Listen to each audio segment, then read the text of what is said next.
am Dolos, mistress of deception and All that trickery. remains is your You sacrifice. are more powerful than he can Humanity imagine. has outstayed its welcome. The dead shall inherit the earth. Listen to the sound of my voice. Can you hear me? Who's there? I can't see you. My name is Dr. Salim. We've met before. Dr. Salim. Where am I? You have fallen between the world of the living and the dead. The void. I'm dead? No, I can't be dead. Deimos, I have to stop him. And you still can. I'll explain as we go. For now, you must trust me.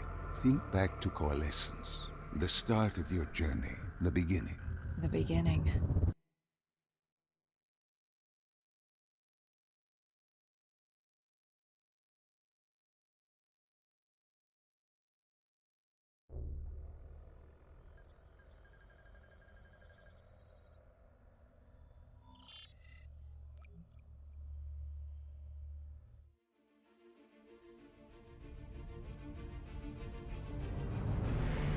It started at Coalescence Singapore in 2070.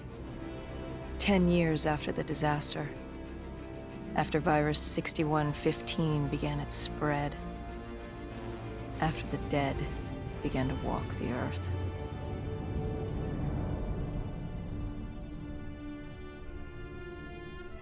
We'd lost comms with John Taylor's squad, another undead extermination team.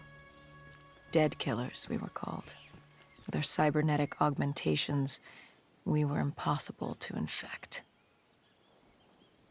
We were trained to terminate the undead.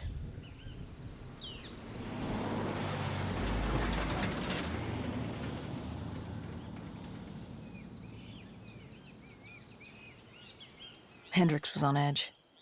We were in a quarantine zone, one of many walled-off areas separating humanity from the undead, built to keep the virus and the infected behind their wall, away from the rest of us. The undead weren't our only concern. The 54 Immortals, a local combine who remained in the containment zone, were aware of Taylor's activity. This place was the epicenter of the epidemic. The 2060 Coalescence disaster created the cursed world we lived in today. Any activity at this site would set off alarm bells. Either way, our troubles were only just beginning.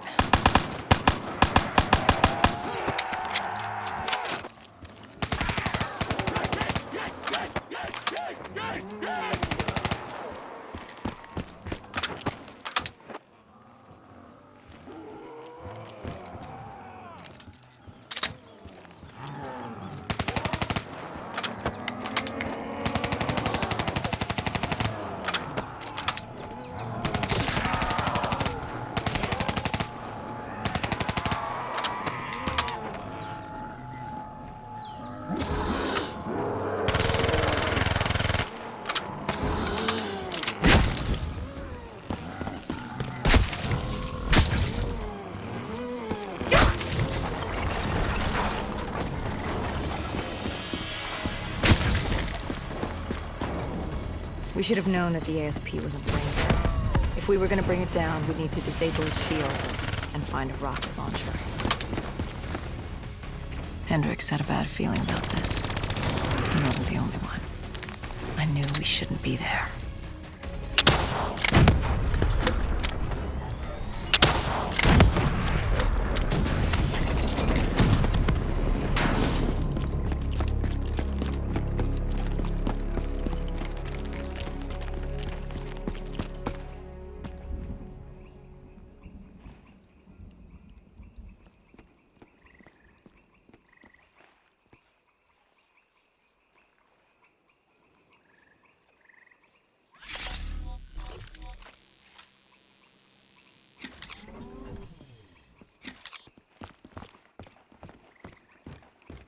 Coalescence.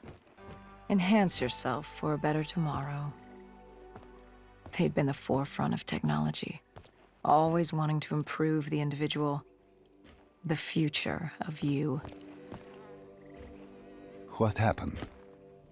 What went wrong? The Coalescence disaster happened. Virus 6115 spread throughout Singapore and strains popped up all over the world. Governments built these quarantine zones to house the undead, a way for the populace to ignore what was happening. 10 years on, and it had worked. We put it out of mind. Ignorance was bliss. What was so special about this operation? It was supposed to be by the books. 5 years after our cybernetic augmentations, Hendricks and I were a well-oiled machine. Quarantine sweeps, recon, search and rescue. It's just what dead killers do. But we'd never been sent after one of our own before. John Taylor's systems had gone quiet. With our direct neural interface, we're hardwired into Winslow Accord servers. Observation knew if you were dead or alive. For Taylor to be neither, that was unusual. We located an EMF source and uploaded it to Central. It was a 54 immortal audio log, detailing unusual activity coming from the server room at the lowest level of the building. It couldn't have been more than a week old, probably why Taylor's team had been sent to investigate. Hendricks activated a recon drone to scan for life. We picked up a signal coming from far below. As we stood there in the atrium, I felt like Alice. And we were about to jump down the rabbit hole.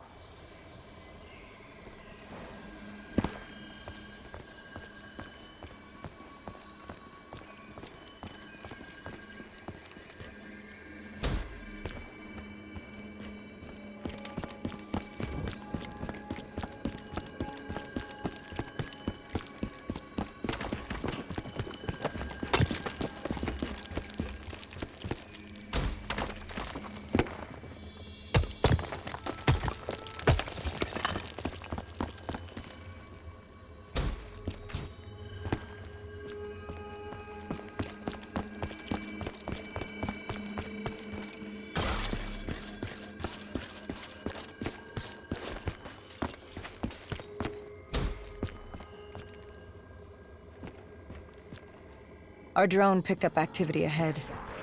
We should have known we weren't alone down here.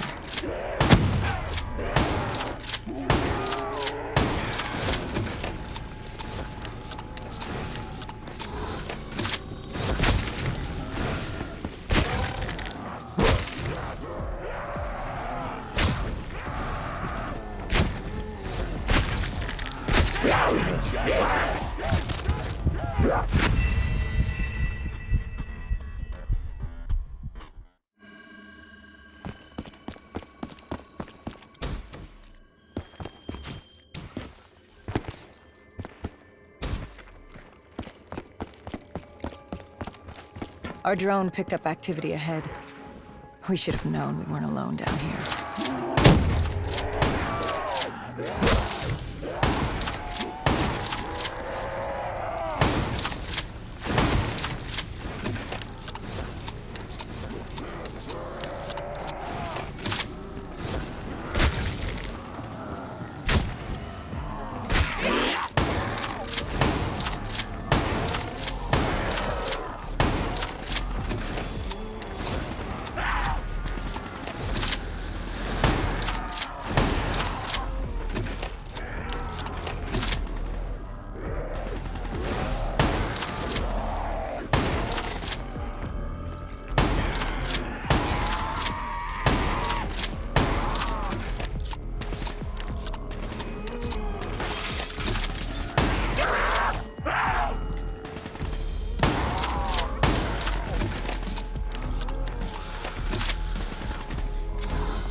When man fled the virus, they left behind thousands of active robots.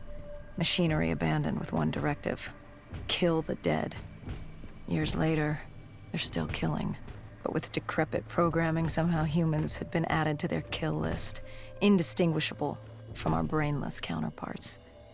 The strange behavior was observed in multiple quarantine zones. Another nuisance for us to deal with while on recon. We moved on.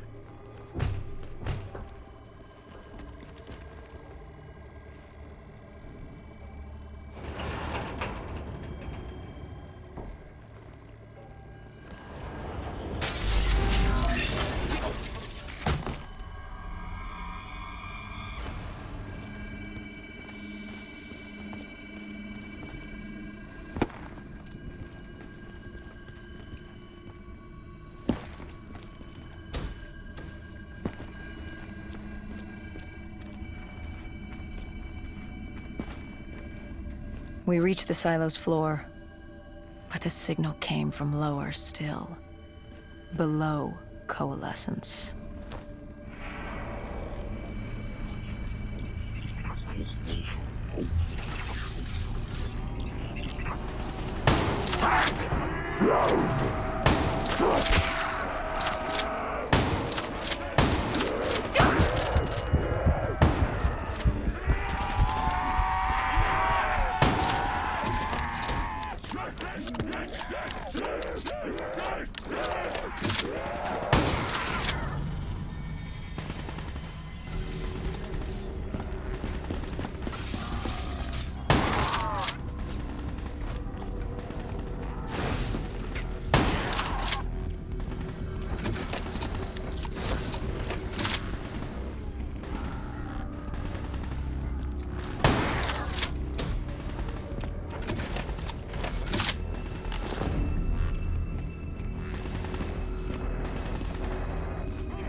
Did you have any inkling of What waited for you? No. In hindsight, we should have put it together. But the fact of the matter, that day was supposed to be like any other.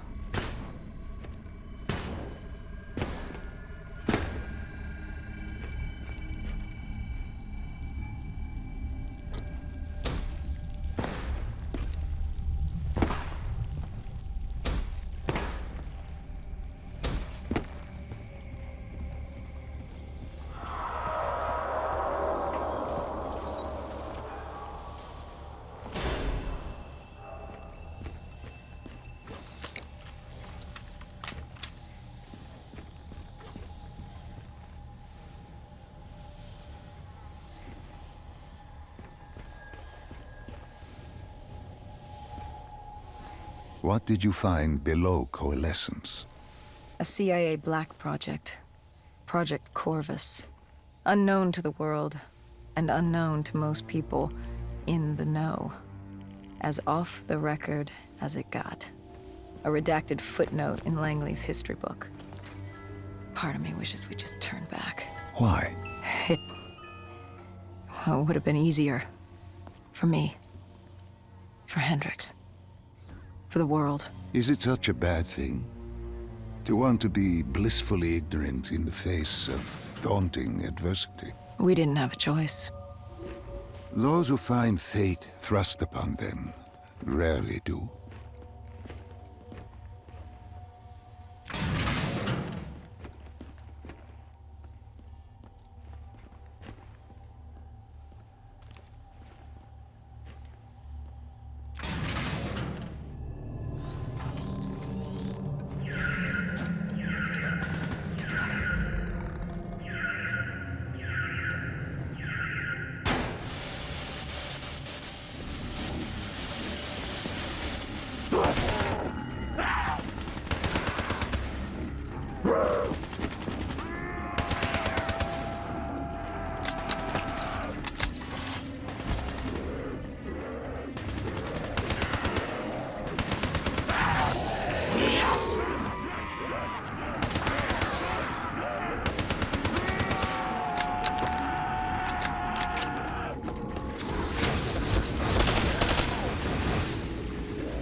The human testing lab.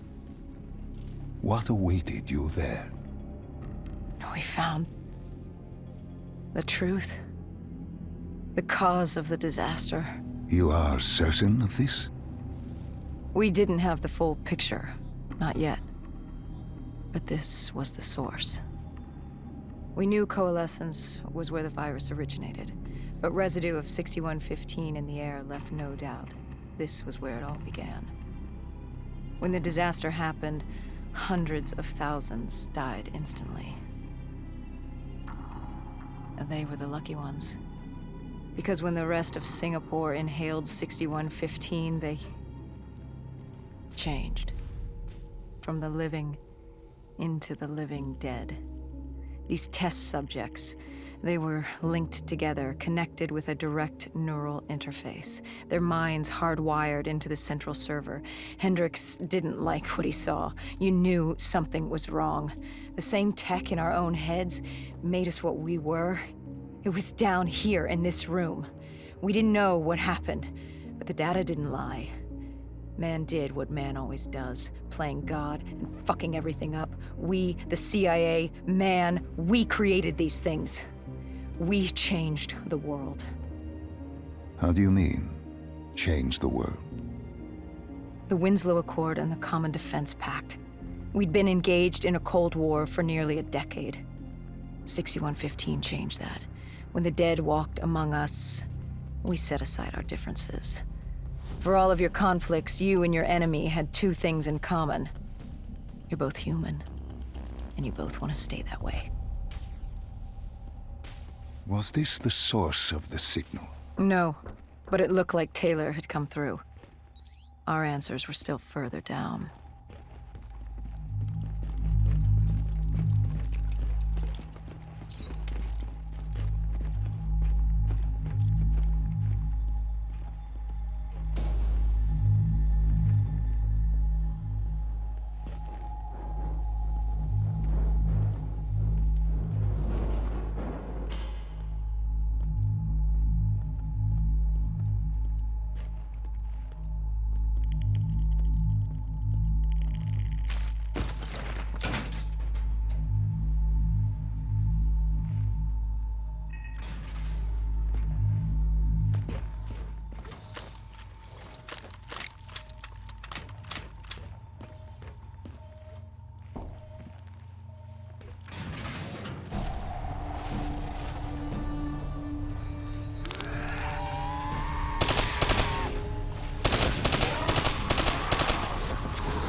When you found the server room, did you have any idea what you would uncover? We couldn't have known. What we found was...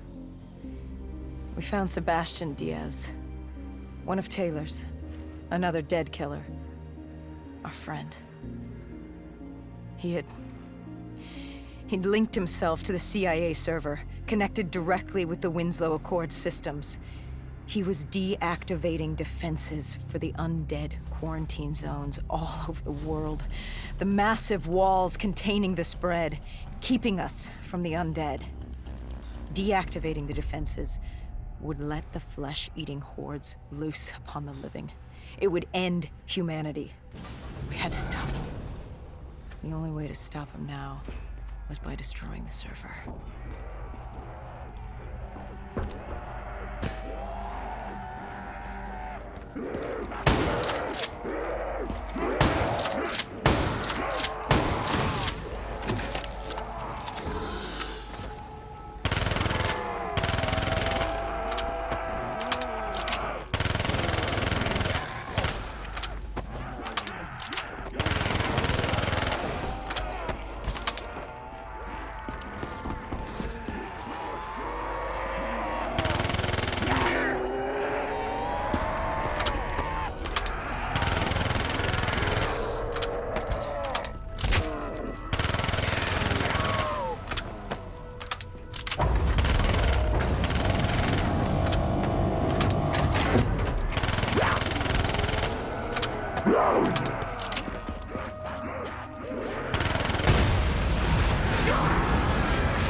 You killed him.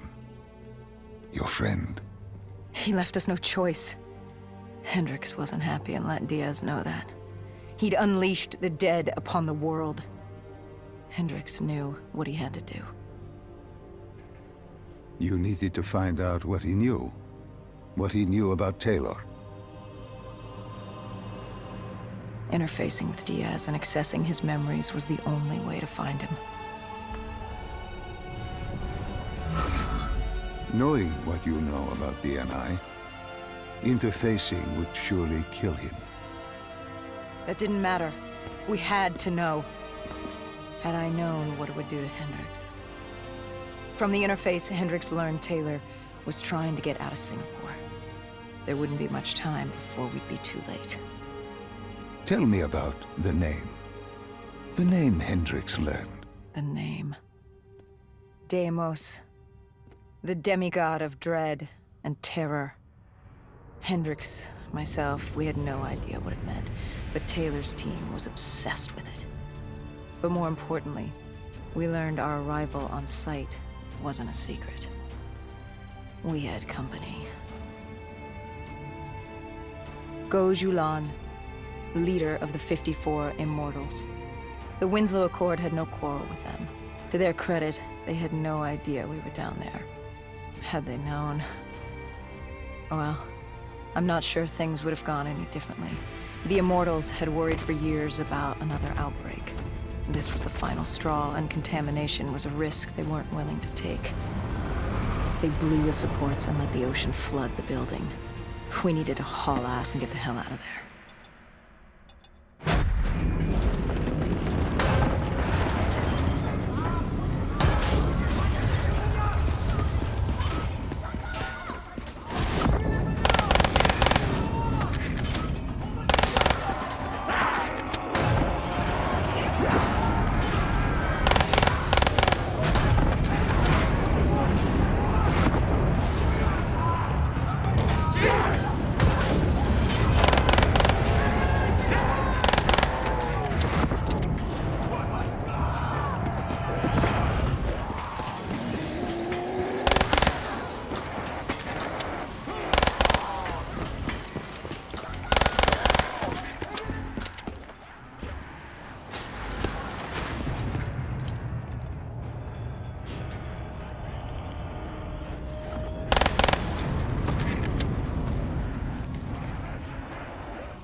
We needed to get out of there before the whole building collapsed.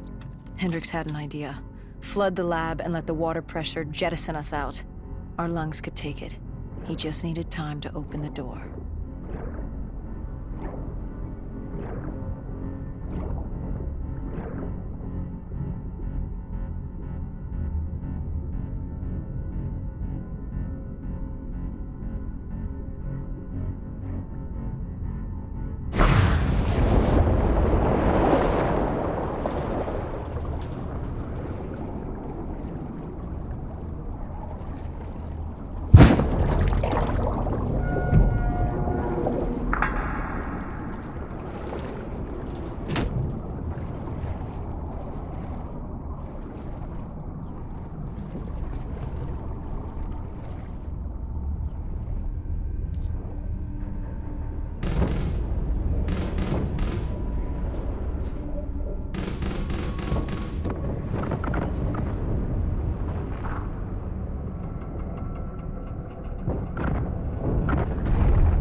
And what happened then?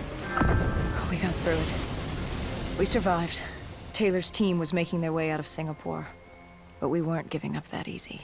We still had a chance to catch up before the quarantine zone collapsed entirely. We couldn't make sense of what they'd done. Their motivations, their actions. There was no way to explain it. At least not yet. To figure that out, we needed them. And we also needed to get the hell out of Singapore. That was the day everything changed. That was the beginning.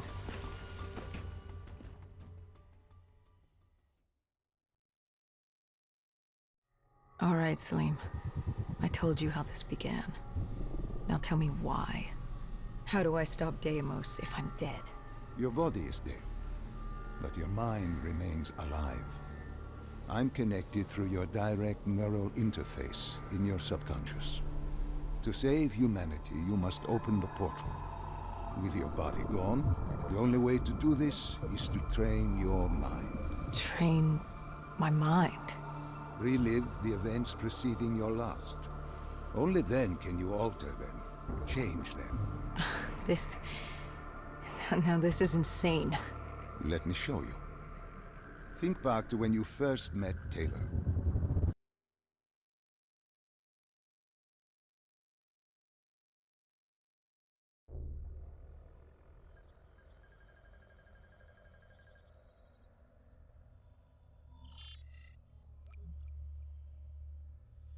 Think back to 2065. You're on a train in Switzerland. I'm heading toward downtown Zurich. On Taylor? That's him. Commander John Taylor. The first dead killer. The definition of determination. I was a rookie then. Fresh blood. There weren't many of us. There were more rumors about our division than actual recruits. They said we were engineered to be immune to 6115. That we couldn't get infected. This was your first mission? Yes. 5 years after the outbreak, most cities had at least one containment zone. But Zurich managed to stay outbreak-free. Now someone wanted to change that. Wait, this feels wrong. This can't be right. This can't be real. How are you doing this? I am not doing anything. This is your mind. I'm the passenger, you're the pilot. But tell me, do you remember the train exploding? No! Stop! Make it stop!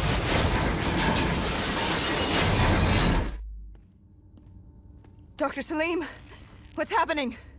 What's going on? You must be calm. This is your memory, and you dictate the truth. But your mind can play tricks on you. It can deceive you, and it can lie. This never happened, but it nearly did.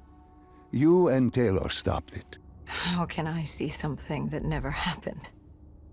What the hell am I seeing? And why does it feel so damn real? The human mind is fragile, easily swayed by an incorrect recounting of events. This was one outcome your mind feared. Start from the beginning and take me through the mission. Once we organize everything correctly, we'll be able to find the truth. Tell me about the raid.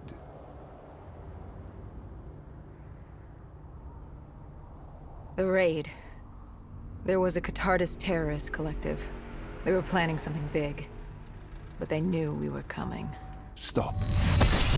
Don't rush through. Let us start with who was with you. You were not alone, after all. Taylor. He told me they'd received a tip about the Catardists. These undead sympathizers had sprung up around the globe in the years following the outbreak. They believed the undead were the next step in human evolution. To become undead was to live. The dead should inherit the earth. Crazy, right? Was it only Taylor? Was there anyone else? Sebastian Diaz. The man we saw at Coalescence, who would disable the undead defenses. And back then, he was Taylor's second in command. He would take point on the raid. Hostile encounters were expected with the undead, but that didn't seem to bother him. They were so relaxed. The dead threatened Zurich. They were fearless. Didn't take away our own fears. If I was gonna learn my shit, it would be on the job. This mission was my training. For him, it was just another day in the life. Business as usual. And business was booming.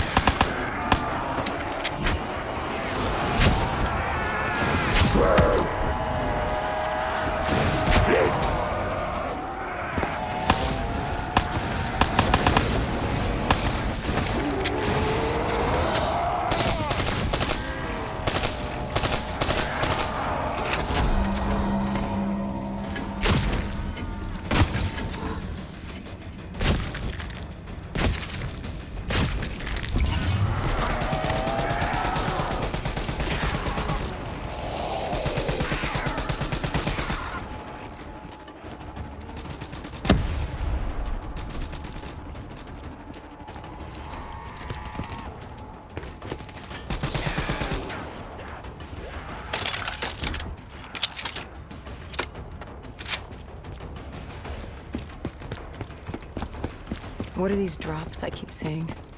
I saw them in Coalescence too. It is your mind trying to help you through your memories. Weapons, abilities, powers. Use them or don't, but they may offer you a temporary advantage. Where did Diaz take you next? We still have to get to the factory entrance.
The entrance was locked.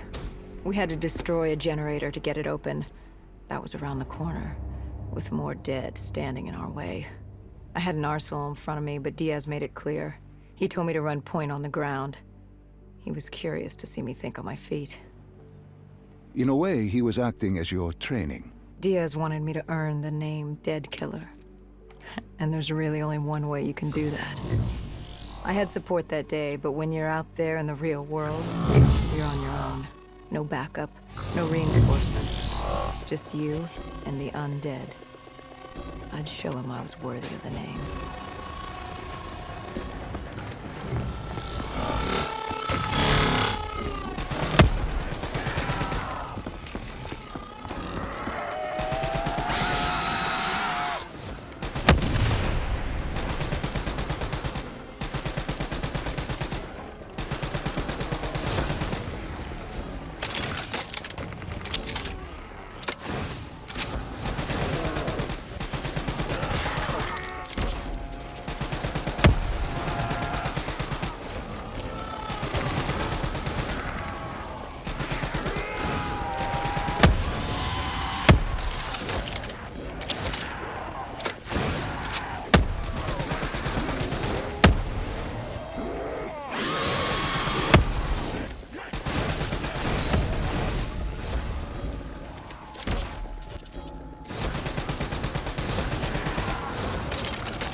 The Cotardis base of operations was just ahead.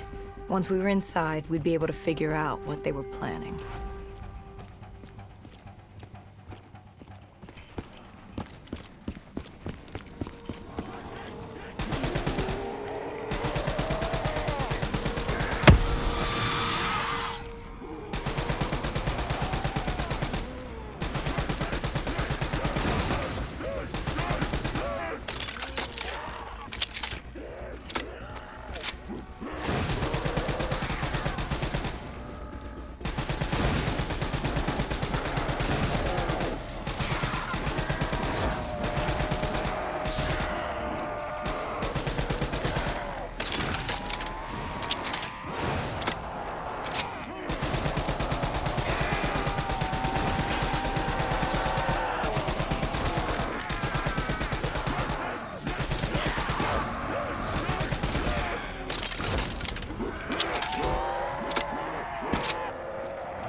Salim, what's happening? I can't... No, stay with me.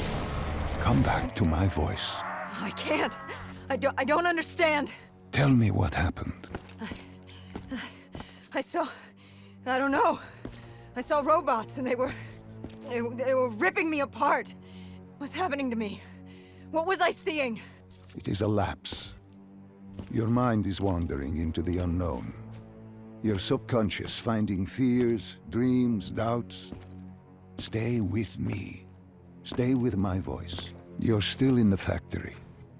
You were about to make a discovery. Wait. Yes, there was a console ahead, and Diaz told me to interface to get access to their network. We had to find out what they were planning. Had you ever extracted information with your DNI before? No. Nothing can really prepare you for it. The flood of data, endless streams of infinite information, it's instantaneous, and it's an eternity. What did it show you? The Cotardas had a contact, an inside man at Coalescence World Headquarters in Zurich. We had his address, ID number, security details, the last of which was most telling. He had extensive security clearance at Coalescence. Specifically, he had access to 6115, the virus. Then let us do just that. Let us find him. Take me to his apartment.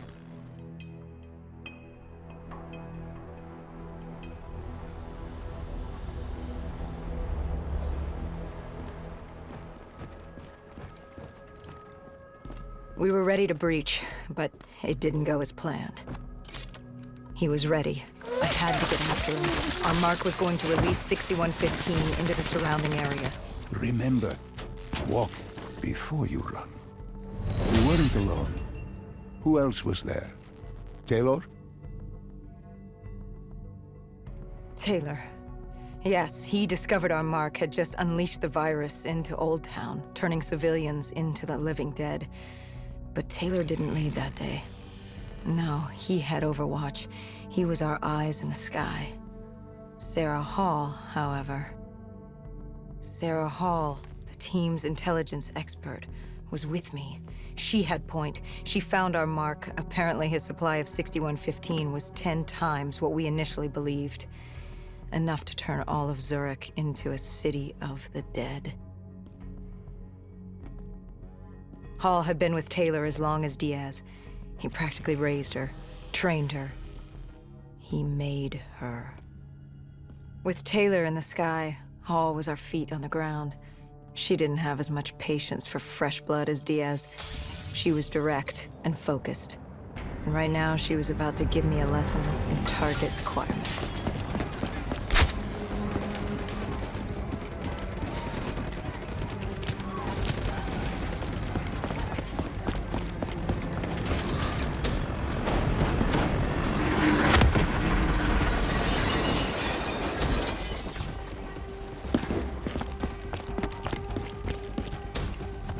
This guy didn't mess around.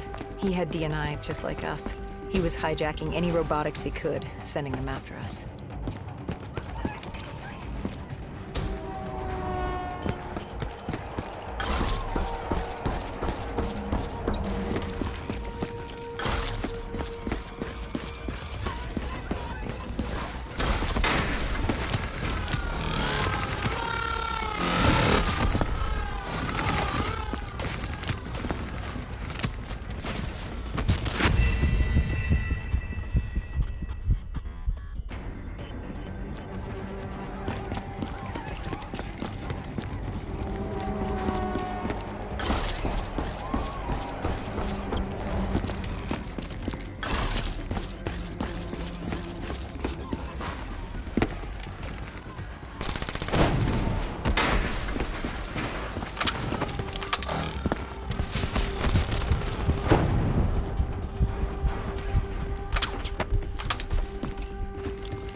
What happened when you caught him? Our mark was bleeding out after that fall through the ceiling. Time wasn't on our side, and we needed information. So what did you do? I would do what Hendricks did in Coalescence. I had to interface with him, extract the information from his memories. You make it sound cold. You would be diving into this man's mind. A dangerous task. A terminal task. I know, but you have to make it cold. Detach yourself from the person. It was our first time performing this sort of interface, and Hall wanted to get that point across above all else. It's nothing personal because there is no person. They're not humans. They're databanks for pilfering. Even though it would kill him. Even though... It's ironic, really. Ironic? Hall teaching me how to raid a person's mind. It wouldn't be long before... Well, we know what happens to Hall. What I do to Hall. But we do what we have to do. This was the world we made. If we don't do it, if we can't sacrifice the individual, how do we protect everyone else? That is a heavy burden to press upon the individual. If not us, then who? This was what it was about. Being part of an undead extermination team. Being a dead killer. It's about making that sacrifice. Making the ultimate sacrifice. What did you find? What secrets did your databank have to share? The Cotardus group had set up shop deep in the subways. Whatever they were planning, the answers were there. Information that would stop the bomb. Save millions of lives. The greater good. Yeah. The greater good. Taylor joined us. If we were going to move on the subway, we had to act fast. The attack, whatever it was imminent. And your mark? What happened to him after your interface? He was gone. Dead.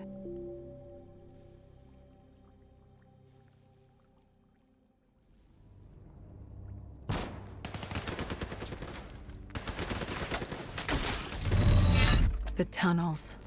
We tracked down the Cotardus operations, and they were putting up a good fight. Who joined you in the tunnels? Taylor oversaw the operation, but the lead on this was Peter Moretti, the last of Taylor's team, an explosives expert. He was the guy you wanted when you needed to blow shit up. He was damn good at blowing shit up, which made him perfect for the fight ahead. Fearing discovery, the Cotardus Collective had an armada of undead and patrolling robotics guarding the facility. I won't lie, it's strange seeing Moretti like this, knowing what happens next. He was crucial to finding Taylor, to finding Deimos. You mean the refineries in Cairo? He had a pivotal part to play. He just didn't know it yet. What he knew then was the way to the hideout. He took point.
The Catardus group had planted a biochemical bomb containing 6115 on a maglev train. They were going to detonate it in downtown Zurich.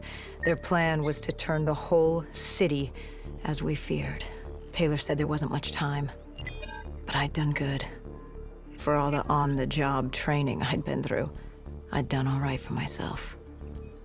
All that was left was to find the train.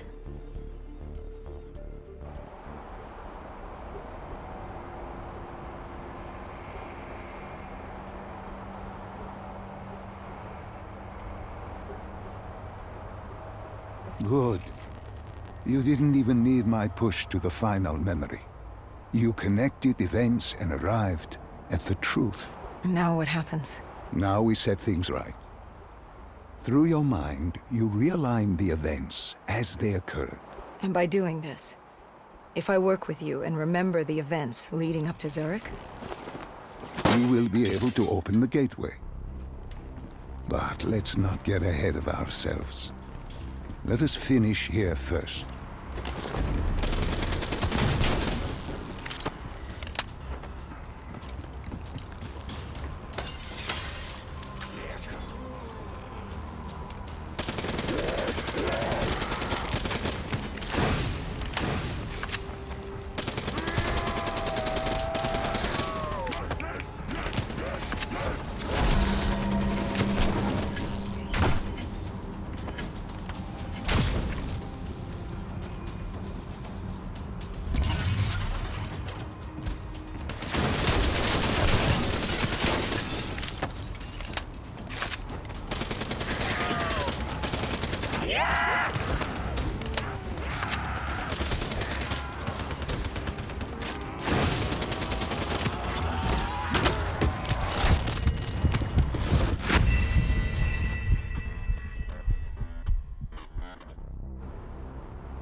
found the bomb car.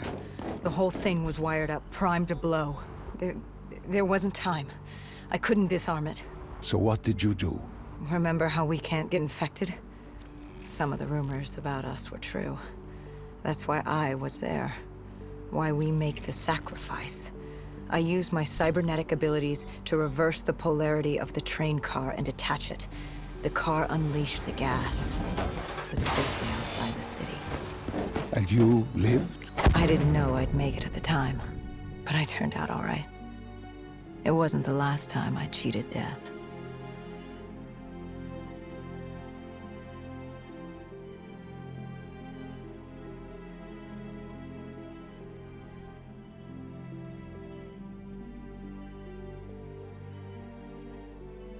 No. No. I remember this place. What are they doing to me? Dr. Salim, what am I seeing? Taylor? Why can't I move? You must let this go. Stay with me. Relax. Come back to me. Come back to the void.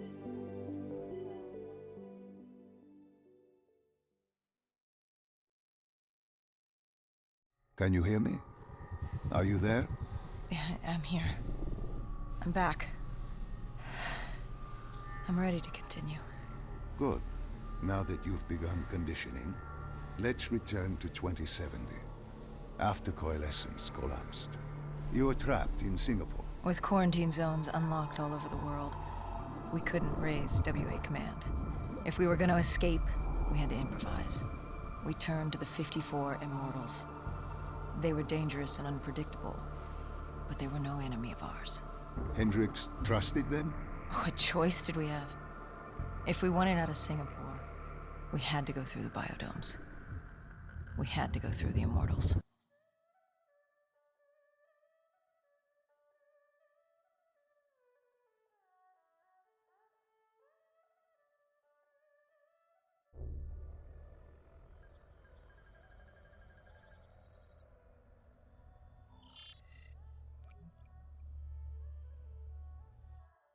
Getting in was easy.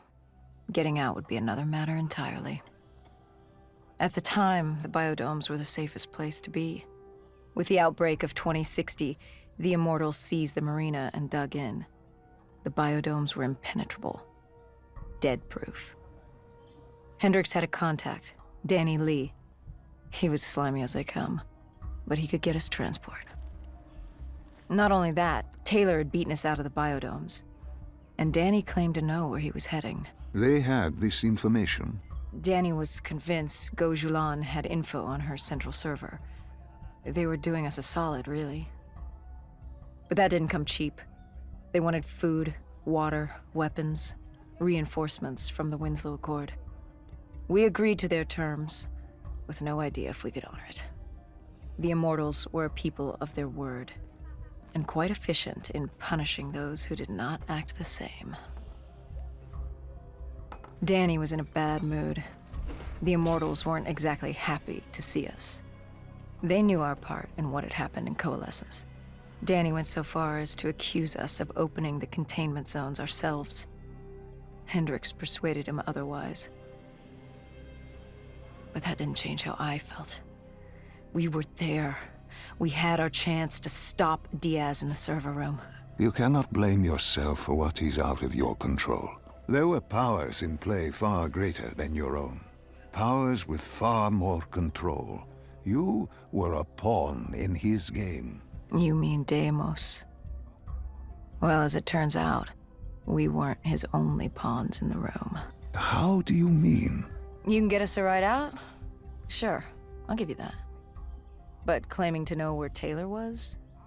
Know that saying, too good to be true? Something was wrong. There was something malevolent, malicious. I called Danny out. I wasn't too happy with that. But then again, we assumed he was just scared. The outbreak now occurring worldwide was unprecedented. We were all scared. Up till now, we'd become complacent. We got comfortable. The dead had stayed in their cage, and we kept pretending nothing had happened. Taylor and Diaz changed that. Pandemonium, riots, civil war, countries were already tearing themselves apart, in many cases before the dead even reached him. But Danny wasn't scared. He was stalling. And it only took us another moment to find out why. The Ghost siblings. Danny set you up. No. This was different. It was their eyes. Hollow, empty, void of life, like they could see right through me. They all had it, just like Diaz. It was only later we found out all higher-ups in the Immortals were outfitted with D&I, like us.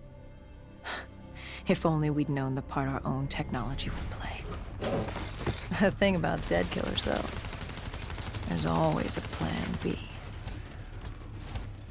We had a robot squad in place, ready if the situation took a turn. Gojulan bolted before our robots got her. She was headed for the server room in Cloud Mountain, the only place we could put in the call from transport.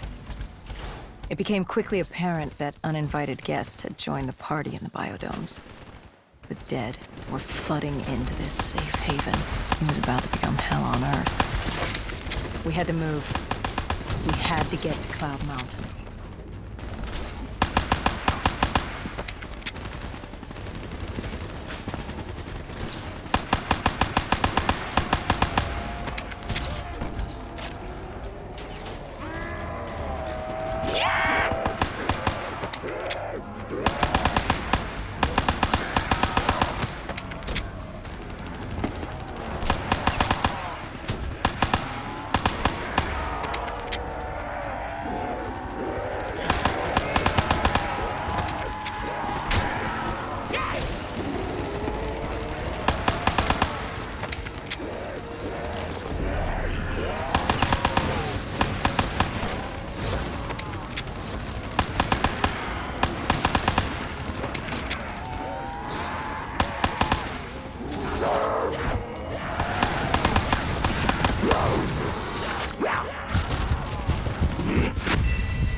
It was about to become hell on Earth. We had to move. We had to get to Cloud Mountain.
I don't know how the undead got in. A forgotten open gate. A child's mistake. A poorly nailed board over a window. It didn't matter. It was spreading fast. We were already outnumbered 20 to 1. The remaining humans scrambling away, locked in their homes.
We heard that familiar screech.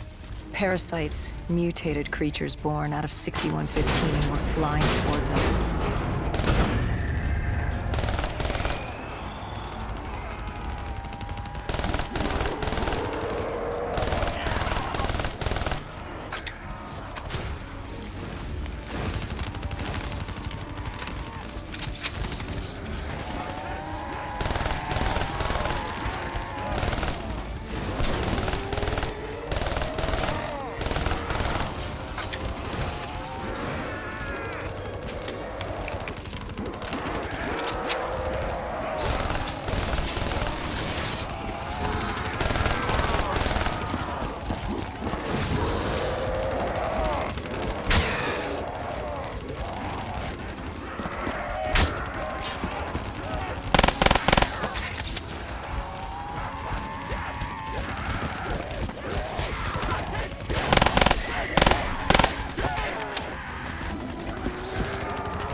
With the shipping yard cleared, Cloud Mountain was just ahead, the server room at the top.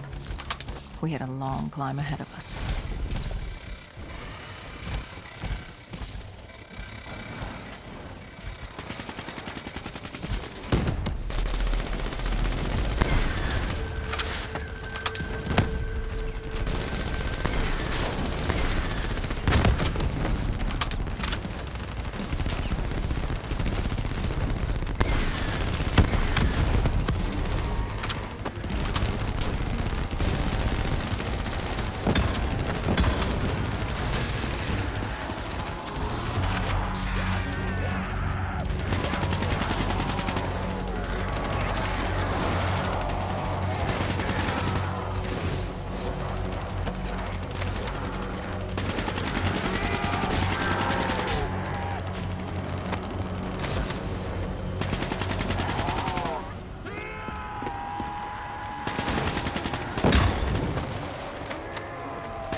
What happened in the server room?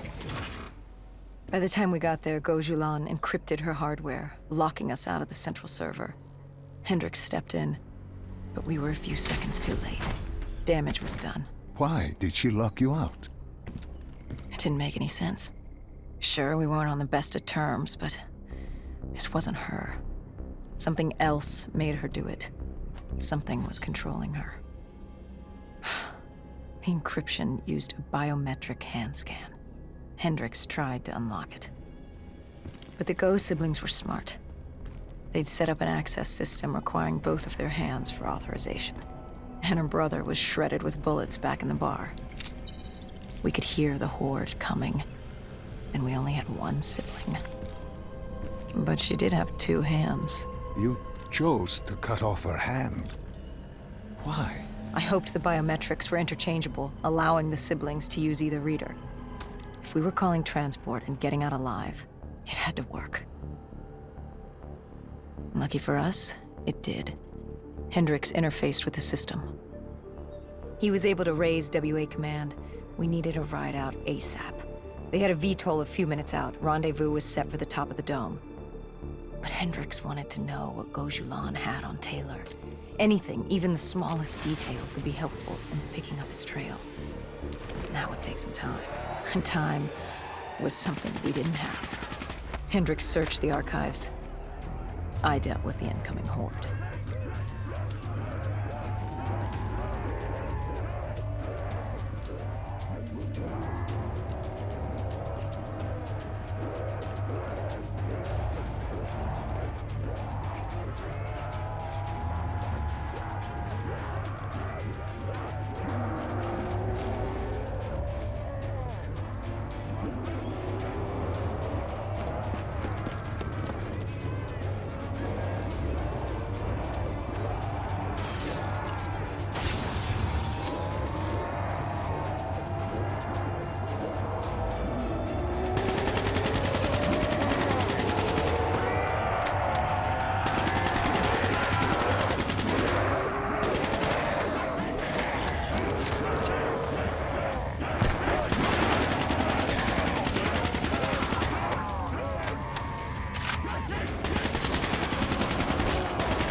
Hendricks had pulled all the data he could.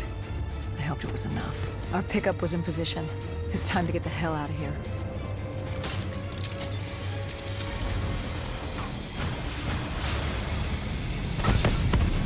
Our bird wasn't alone in the sky. Our VTOL had caught the attention of an old automated wraith. We needed to find another way.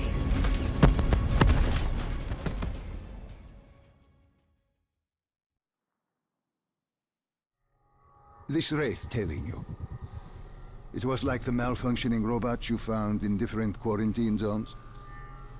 The kind targeting anything and everything as an enemy. Just like that. Except on a much larger, more deadly scale. And this one was very interested in us. Command had an exit route. Extraction set beyond the swamps. If we crossed the super trees, there were shipping docks where we could commandeer an airboat. It's easier said than done.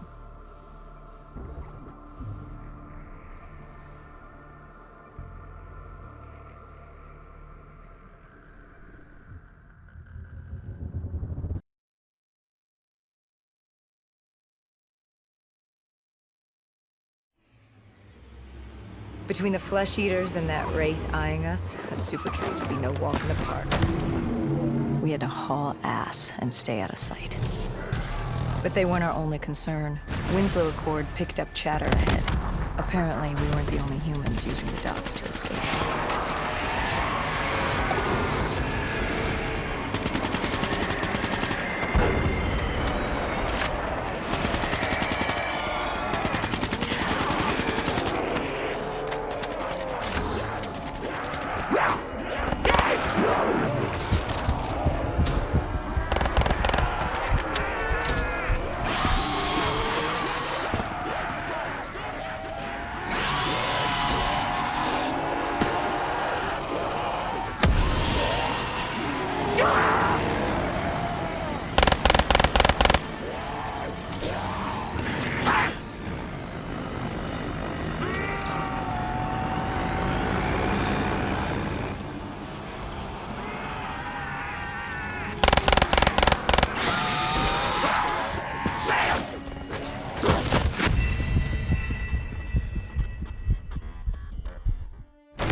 We had to haul ass and stay out of sight. But they weren't our only concern. Winslow Accord picked up chatter ahead. Apparently, we weren't the only humans using the docks to escape.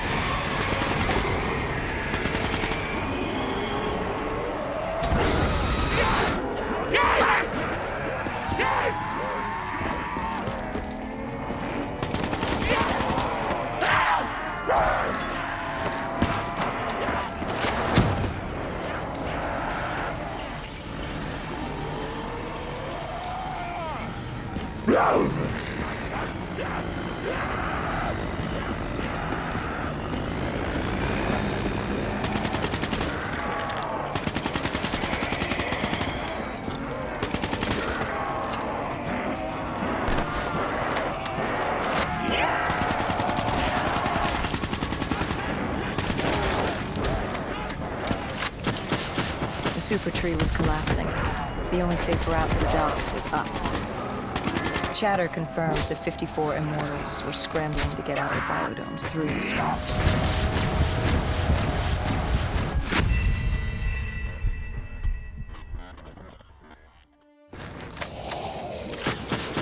The super tree was collapsing. The only safe route to the docks was up. Chatter confirmed that 54 immortals were scrambling to get out of the biodomes through the swamps.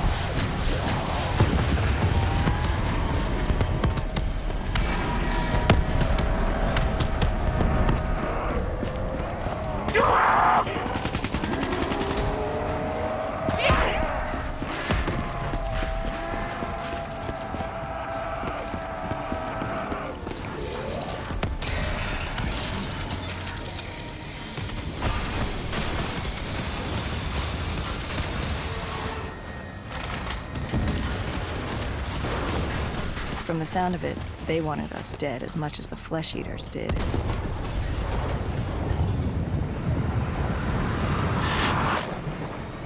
Looked like we were jumping from one bad situation into another.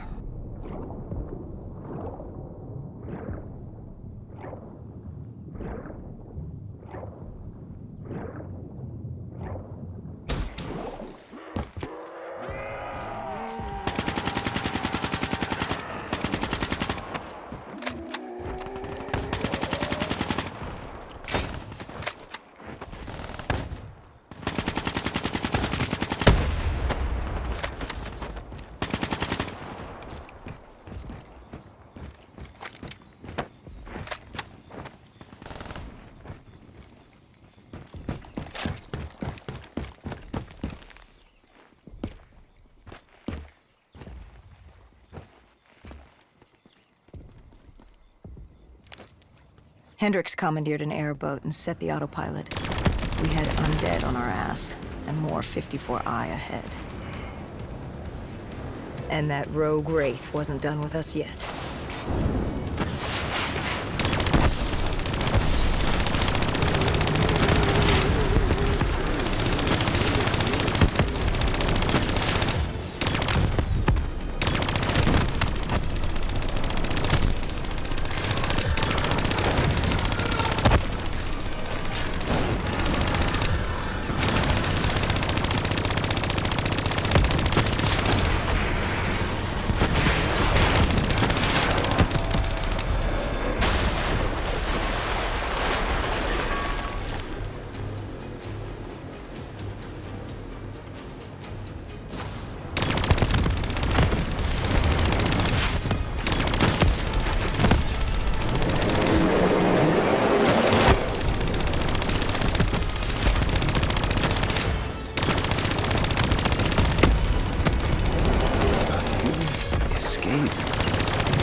we were getting out of sync. What about Taylor? What did Hendricks learn from the server? Nothing. It had been wiped. Taylor was in the wind. And the virus, 6115, wouldn't stop this time. The Winslow Accord and CDP had been thrown into chaos. We'd lost Hong Kong, Berlin, and Cairo. And it was just getting started. What would come next? How the world would change? There was no way to be ready for that.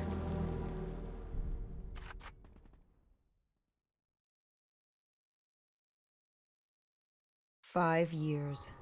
5 long, dark years.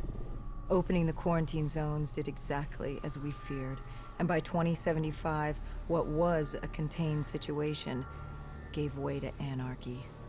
Humanity's numbers had been reduced to a few hundred mil scattered across the globe. The undead had risen to 7 billion. Taylor was in the wind, a faded reminder of our inability to stop Armageddon. There was still a Winslow Accord kill-on-sight ordinance in place, but he was a distant memory, until the aquifers. We were on a routine bombing run outside Cairo. Our orders were to bomb the dead into the next life.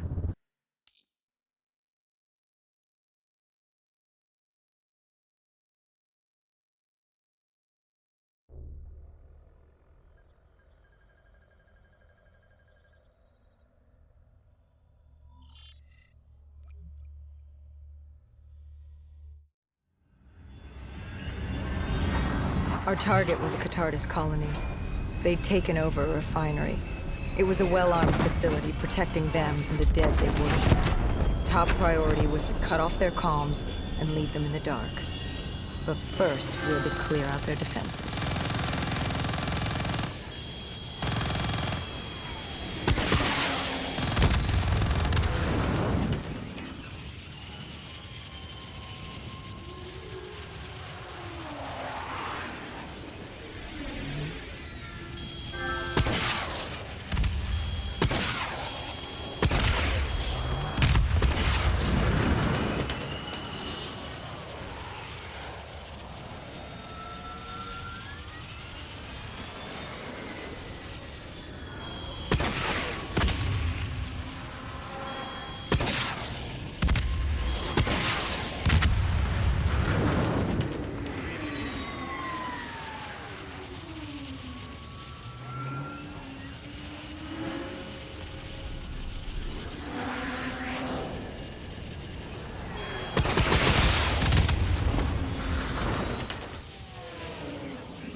This was a routine sweep. Every time another sympathizer colony sprouted up, we'd squash it back down. As far as we were concerned, we were doing the world a favor.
We moved on the array, but the undead sympathizers weren't going down without a fight.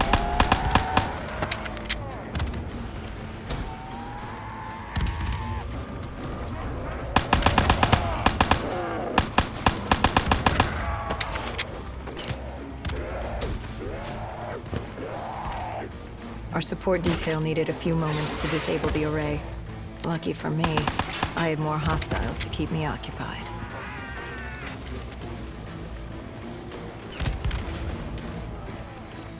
Disabling the comms will take some time. Our support detail dealt with that. I dealt with reinforcements.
The station disabled, we had to get back to our bird.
The array was ahead. Bring it down, we'd be one step closer to eradicating this colony.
The array was ahead. Bring it down, we'd be one step closer to eradicating this colony.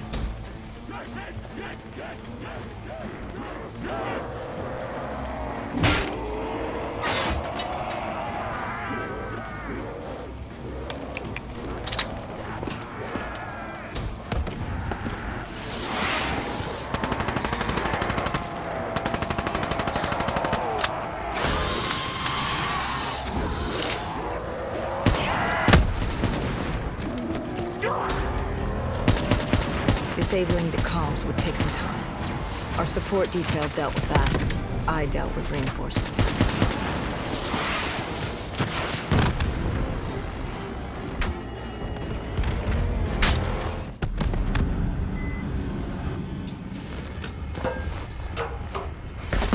The array was ahead. Bring it down, we'd be one step closer to eradicating this colony.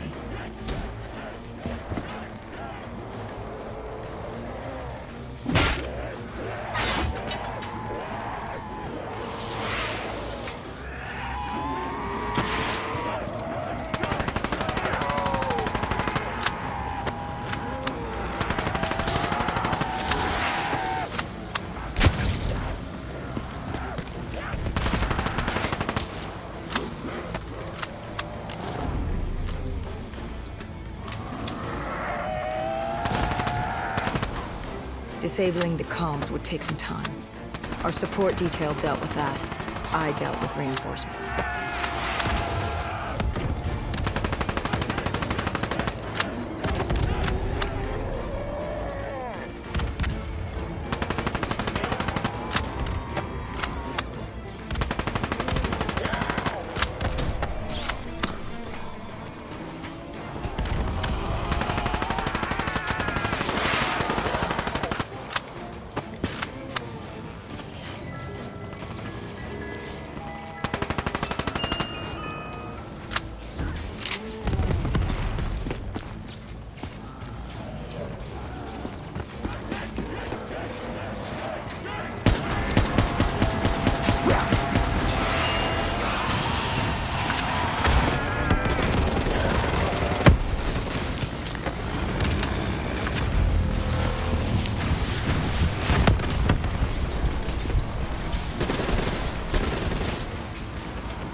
With the comms disabled, we needed to get back in the air.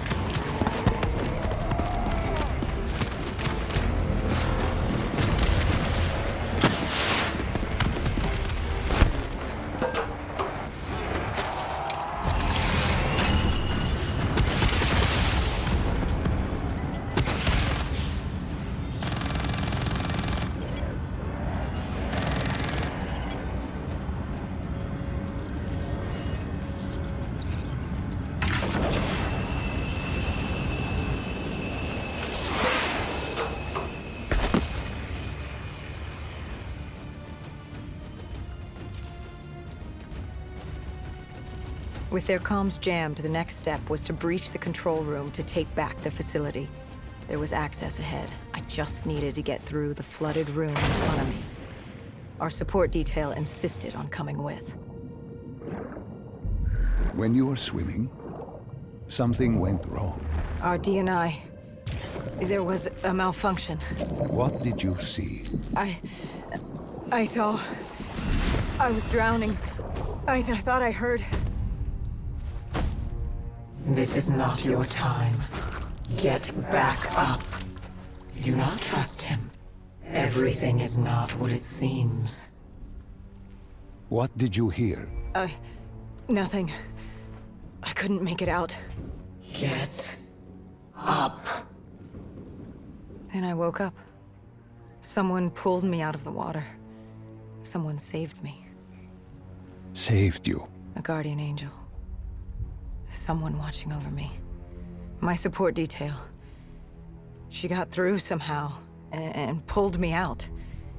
She brought me back from the brink. She said it wasn't my time. My work wasn't done. I had to stop Taylor. I don't know how she knew. It didn't make any sense.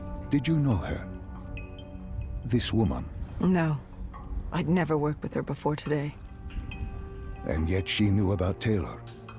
She knew about what happened. And you're sure she was there? What? Why? You think I made her up? You yourself said your DNI systems were malfunctioning. What?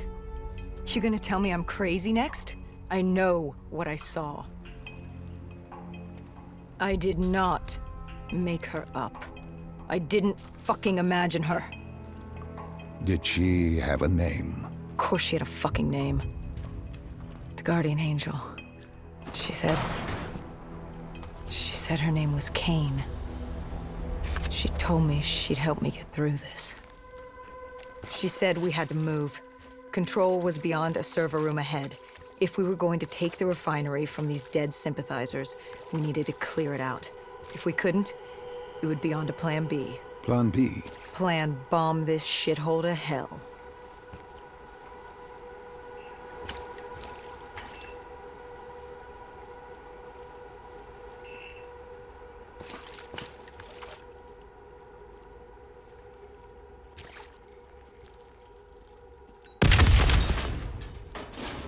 We prepped to breach, but it turns out our enemies planned ahead. The explosion blocked our path. We had to double back.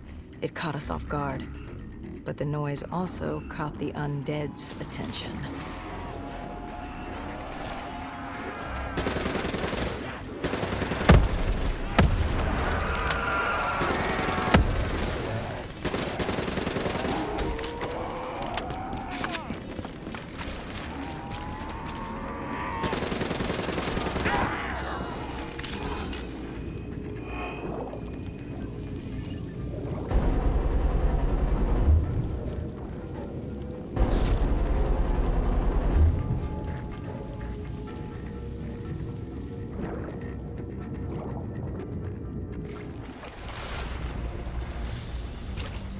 We regrouped with our allies.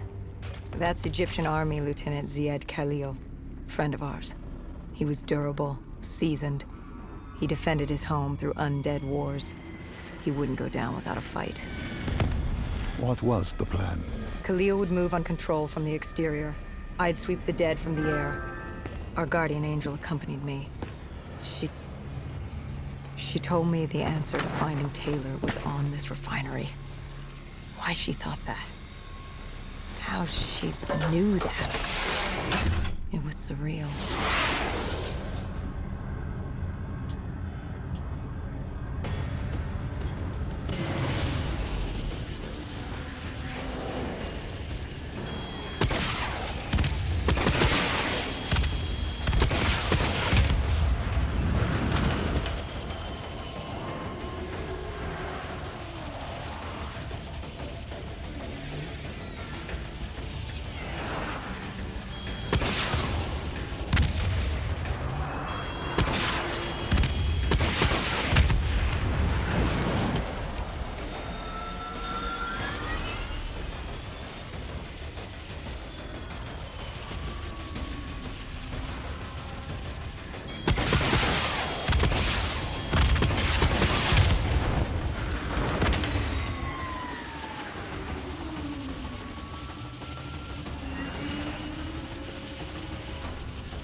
When Khalil took the control room, he found something on the security footage. Something we needed to see. Taylor. Like seeing a ghost.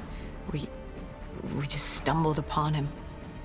This wasn't just a Cotardus colony. This was Taylor's hideout. They were already evacuating Taylor. We locked down the facility, separating Taylor and his associate, Moretti. Who did you go after? It was too late for Taylor. The Cotardas put him on a VTOL. We'd go after Moretti. Command informed us the kill order was still active. Hendricks didn't like that, but it wasn't his call. How did you feel about it? 5 years. 5 years after our fuck-up, and we could fix it. I'd gladly take the shot.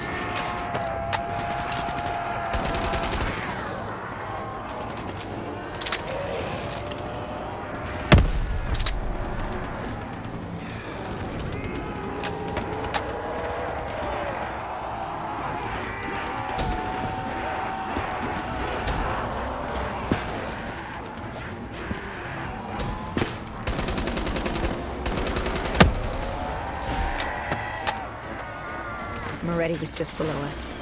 If we were gonna get him, we'd need to take a shortcut. Shortcut? A leap of faith.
Listen to her. Trust her. Find Taylor.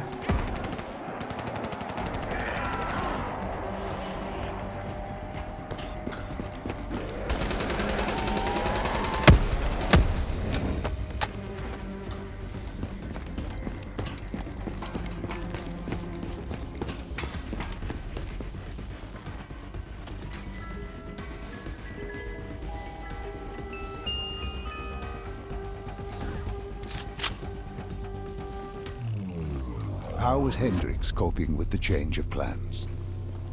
He was upset. And why wouldn't he be? Command wanted our friends dead. He wanted to bring Moretti in alive. But that wasn't all, was it? No, Hendricks had been different since Singapore. In what way? Every way. Aggressive, angry. He was losing perspective. And something was just off. I should have known what happened. How could you have known? Even if you had, what could you have done? You seem so certain of his intentions. We all battle inner demons and our choices. Hendricks, Taylor. That whole team rose the ranks together, fought alongside each other. Little did we know one of his friends was watching us. Moretti had locked himself in the security room. Only way in was to cut the power. To do that, we had to overload the generators.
honored him.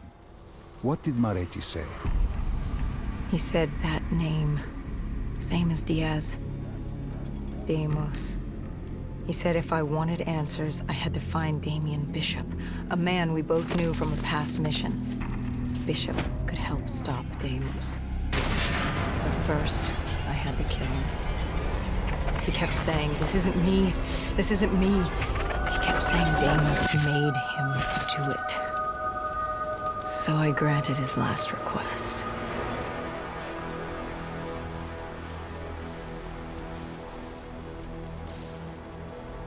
I killed him as he asked. I did our job.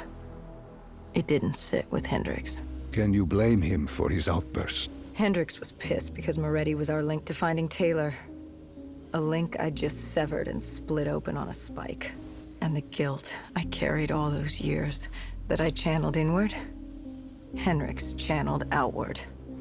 At me. This was our chance to fix our mistake, and I fucked that up. Hendricks said I may as well have damned the world myself. I'd had enough. I knocked some sense into him. Sometimes it was the only way to get through. I told him what Moretti had told me about Bishop, Deimos, whoever the hell he was. The mention of Bishop got Hendricks' attention. Last we saw him was back in '65, 10 years ago in Ethiopia. How Bishop knew Deimos, we hadn't a clue. But we'd figure this shit out, and we'd do it together. But right then, we had bigger problems. The Egyptian army couldn't hold the refinery. Plan bomb this shithole to hell was a go. We had to get out of there. Now!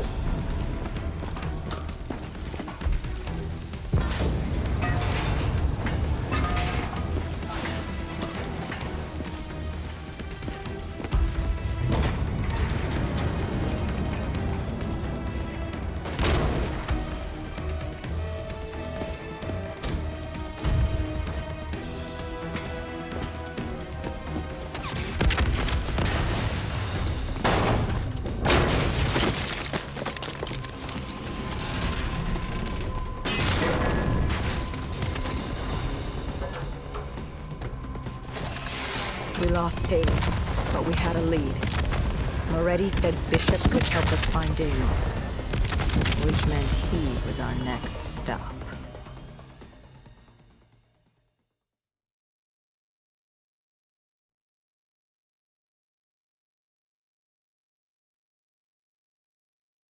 This Bishop that Moretti mentioned, Damien Bishop, the man who found the cure.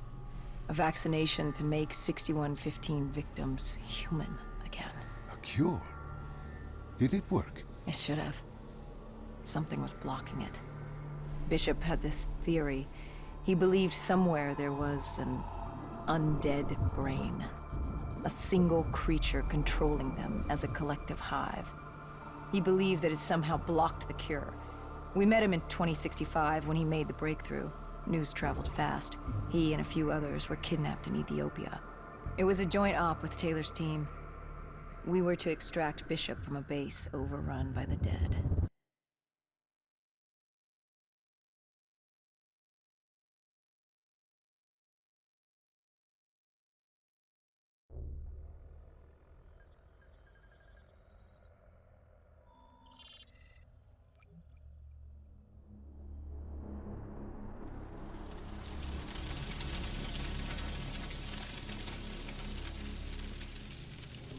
With the dead crawling all over, we needed a distraction. Something to keep the flesh eaters occupied so we could grab Bishop. We weren't dead killers yet, so we had to be a little more creative. And lucky for us, there were plenty of NRC birds in the sky, and the NRC's dead system still worked. Laser cannons built to auto-target any hostile aircraft. So you created the diversion. And Taylor's team prepped extraction. Unfortunately, it seemed our cover wouldn't last as long as we hoped. The remaining NRC noticed the radio silence from air traffic control and had sent soldiers to investigate. Command set exfil for a satellite station off base. We reset the dead system to target one of the automated planes circling above. Turns out the undead have a thing for giant explosions. like moths drawn to a porch lamp. And all we had to do was turn on the lights.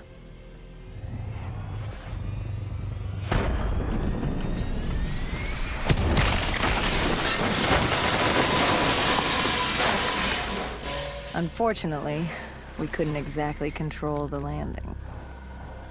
Hendricks alerted Taylor the bird was down and the diversion in play.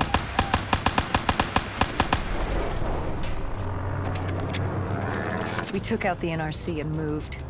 Bishop was being held underground in the security station across the tarmac.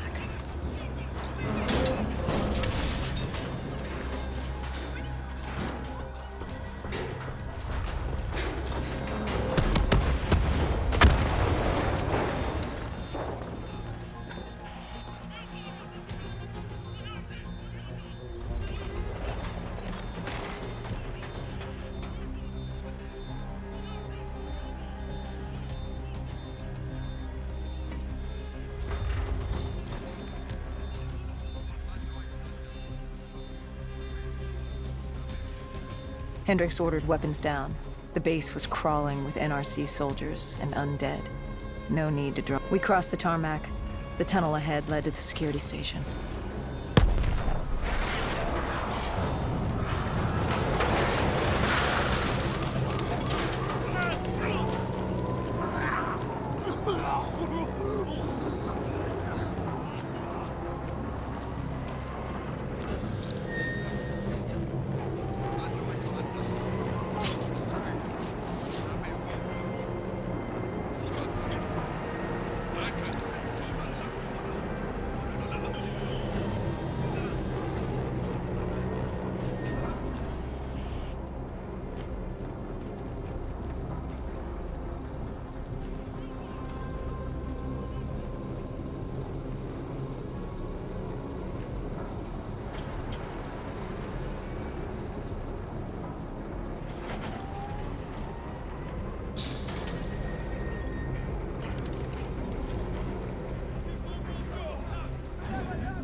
Hendricks took out the guards. I hacked into the system to find Bishop. Why were the NRC still at the base? It was being overrun. They needed the cure.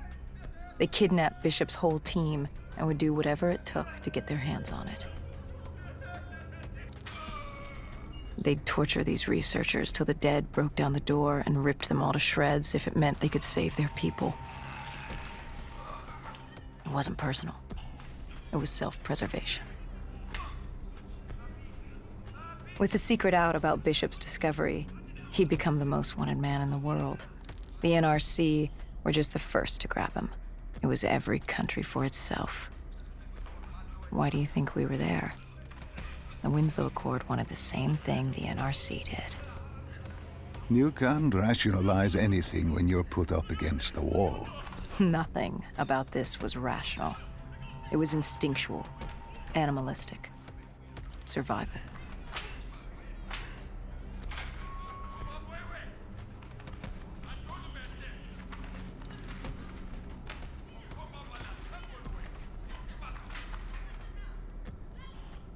He had been escorted to an interrogation room. We had to hurry. Behind us was an undead army. Once one got a whiff, the others would come running.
Hendricks told Bishop who we were and that we had to move. But Bishop refused to leave without the other researchers. His friends. Our instructions were specific. Bishop was our priority. We didn't like it. But Bishop refused to leave without them. It sounds like you were taking an awful risk. He said for the cure to work, he needed them. They weren't expendable. Technically, we were. In a way, you and the NRC were not so different in what you wanted and how far you were willing to go. Our method was different. Our reasoning was not. No one wants to sacrifice themselves to save the world. But you like to think if the moment came, you'd have it in you. Who was inside the cell? Lieutenant Ziyed Khalil, member of the Egyptian army. Back in '65, he was a guard assigned to Bishop's research station. This was how we met. Hendricks cut him down and notified Taylor we were freeing the other hostages. Taylor said we didn't have the time. The base was swarming with additional NRC forces. They weren't letting their prize go that easily. There was a tunnel full of hostile soldiers between us and our exit. A cargo elevator ahead was the only way to the surface. No telling how close the dead were behind us.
The remaining NRC forces were waiting for us above. They weren't about to let their prize prisoner go. If it meant getting the cure and saving their families, they were willing to die for it. And they weren't the only ones. We'd never seen dead killers in action before. To us, it was a spectacle. To them, it was just another day in the life. Wait a minute. Do not be deceived by his lies. Remember your past. Remember when you first met John Taylor. Remember the truth. Wait, this is wrong. This can't be real. I told you I met Taylor in Zurich during the 2065 Catardist Uprising, after I became a dead killer. But here I am with Taylor, and my limbs haven't been replaced yet. I'm still human. Why did you tell me that the first time I met Taylor was Zurich? Focus. You need to complete this memory. What was Taylor's plan? We were still on for exfil, but first we had to blow the bridge. We followed Diaz. Both undead and NRC forces were converging on our position.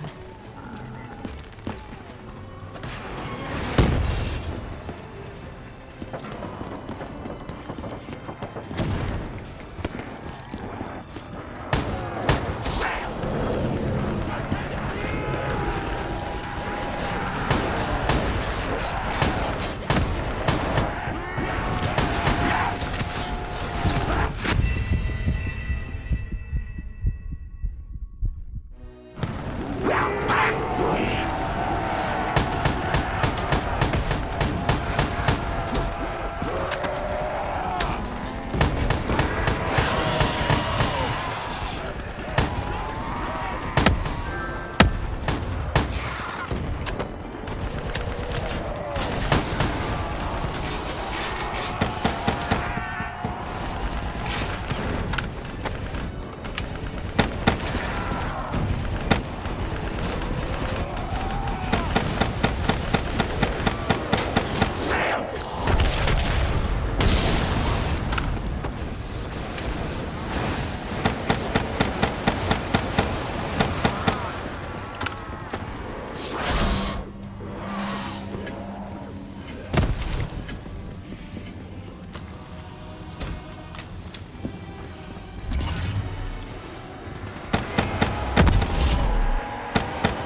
Hall grabbed us after the hangar. She was to take us to Moretti, so we could blow the bridge.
After the bridge, we were forced inside a comm center.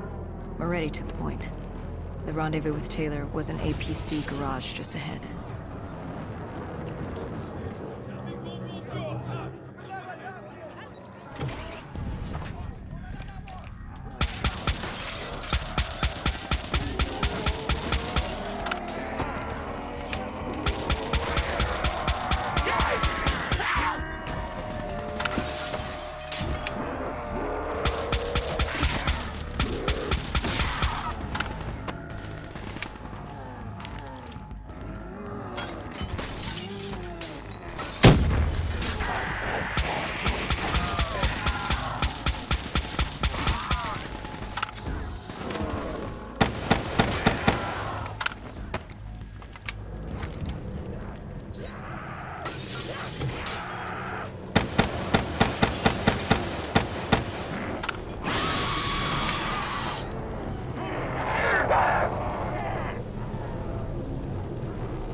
We could hear the undead screaming towards us. That wasn't all. A robot horde was moving in. And Taylor would need some time to get the door open.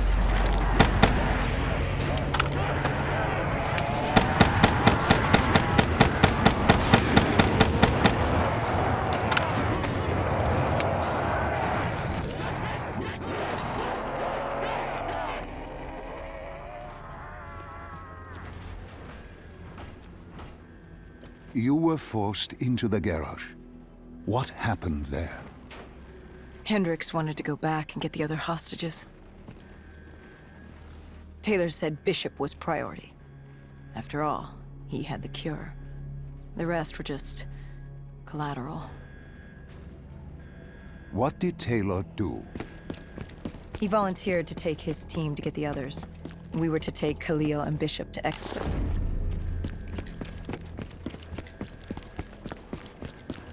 We got on the APC. Bishop was the most important man in the world right now. We had to get him to exfil if it killed us.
The APC stalled on us. Hendricks needed a minute to get it going. And the undead robots might crawl us.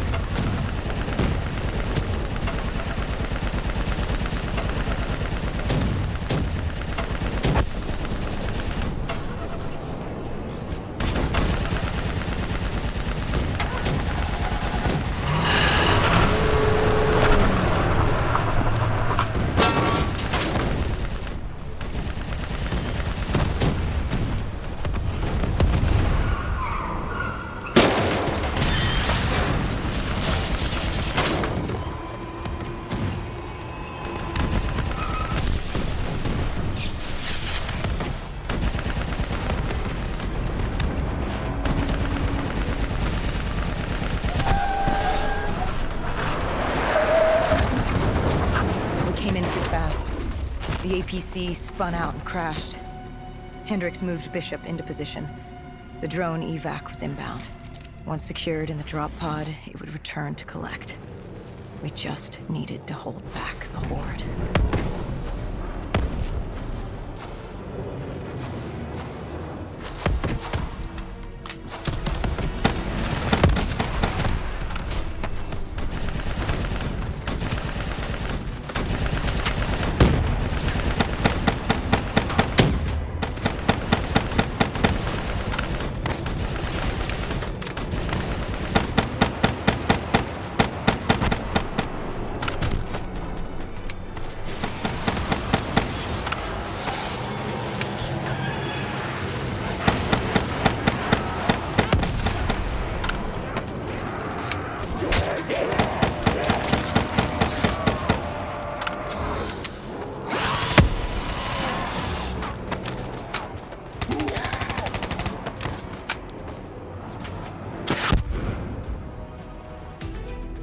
What happened? Airspace was compromised. They had to pull out. Bishop was priority. We were expendable. We heard Teddy over calls. He was inbound and told us to hang on. No. I can't do this. I can't live this again. No, please. I am sorry. You must. No, please! If you wish to defeat Deimos, you must. To save the world, you must relive this. I should have died. I felt myself fade. It was over. That was the day I met John Taylor. That was the day I became a dead killer.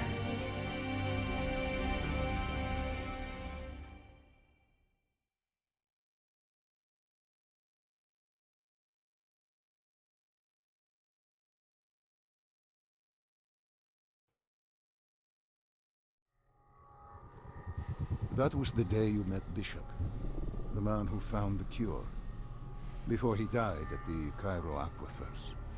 Moretti told you to find him. On Moretti's instruction, we sought him out. We told him what we knew, which at the time was just a name, Deimos. He didn't know much, just that Deimos was responsible for the outbreak, and that a safe house in Singapore had a dossier on the guy. So we returned to Singapore. Little did we know, Gojulan had taken the city, and somehow gotten the undead to obey her. If we were gonna get to the safe house, we'd have to go through them.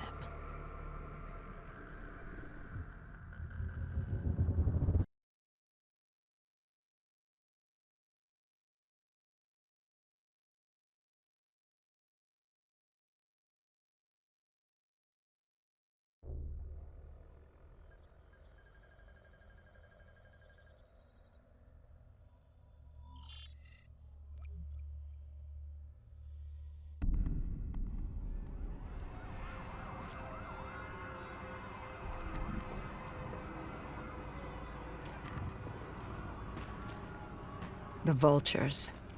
Sadistic scavengers, ravaged by atrocity and time, driven by fear and insanity. We saw their victims strung up on display the moment we arrived. When forced against the wall, the impurities of man can be revealed. It was more than that. This was survivalism. When only 1% of the world's population is human, you either died and became the undead, or you survived by preying on the living.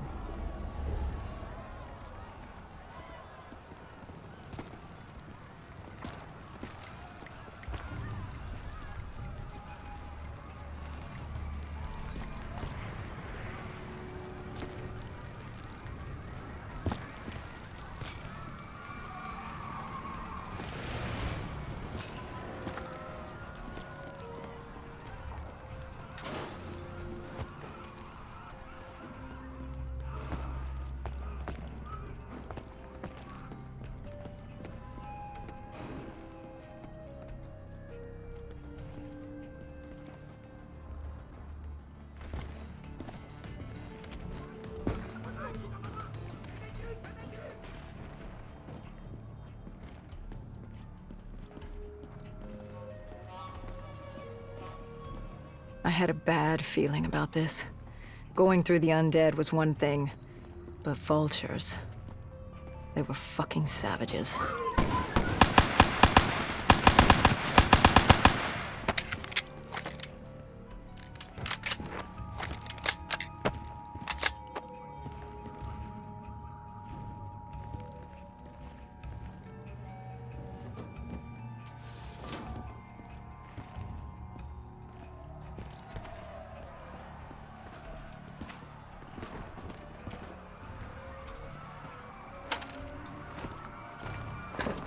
These scavengers were well equipped. I suppose that's what you get when you prey on your fellow man. We made quick work of them.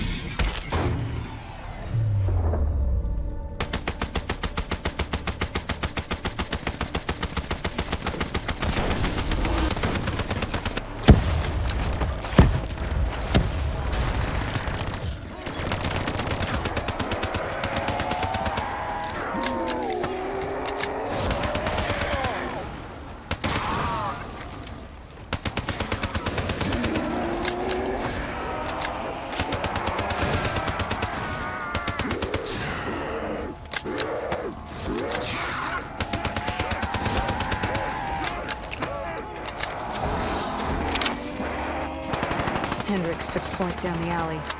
From the sounds of it, the dead knew we were coming. Clearly, Singapore was happy to have us back in town.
Overwatch confirmed the vultures were converging on the safe house. Civilians spotted on site. We didn't know if we could get through without additional collateral damage.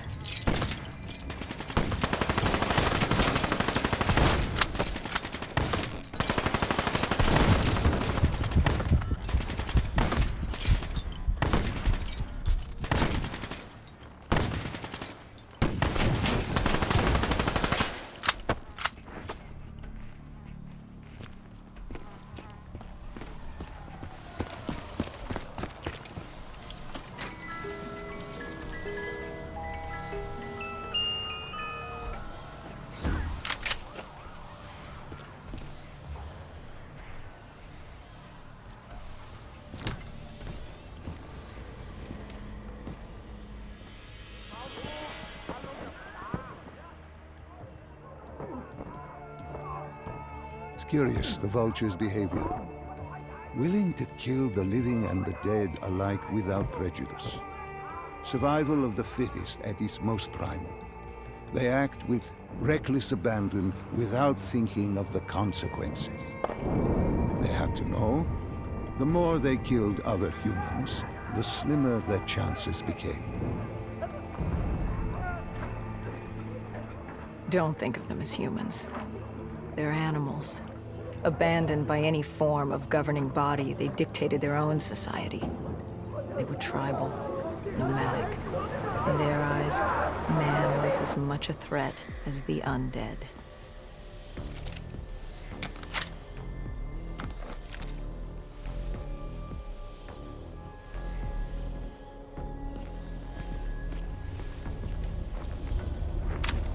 The scavengers began realizing they weren't the only humans in the area.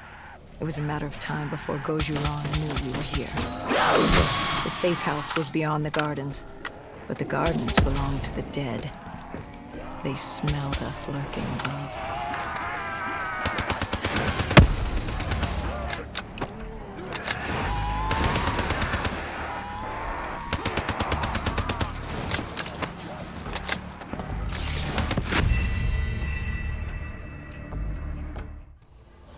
The scavengers began realizing they weren't the only humans in the area. It was a matter of time before Gojulan knew we were here. The safe house was beyond the gardens, but the gardens belonged to the dead. They smelled us lurking above.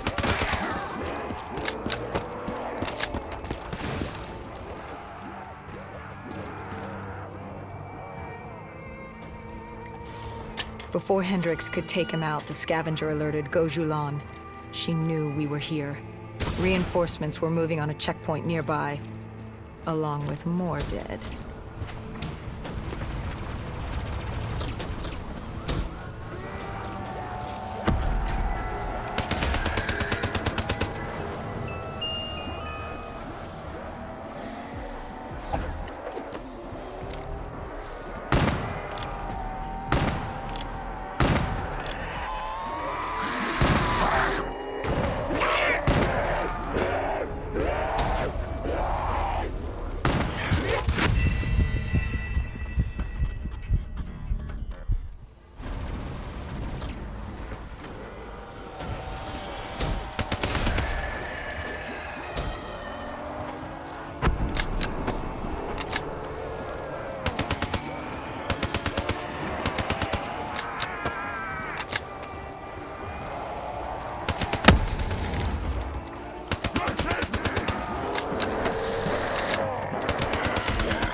Why did they create these displays?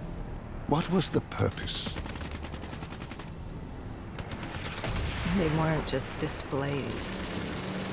They were art. A way to show off their work, lure their enemies with the dead bodies of friends. Vultures are territorial. They fought among themselves, sociopaths at war with everyone and everything, undead or fellow human. Either way, you were a predator competing over the same resources. And now we'd become prey baited into a trap.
A malfunctioning ASP heard the commotion and joined the party.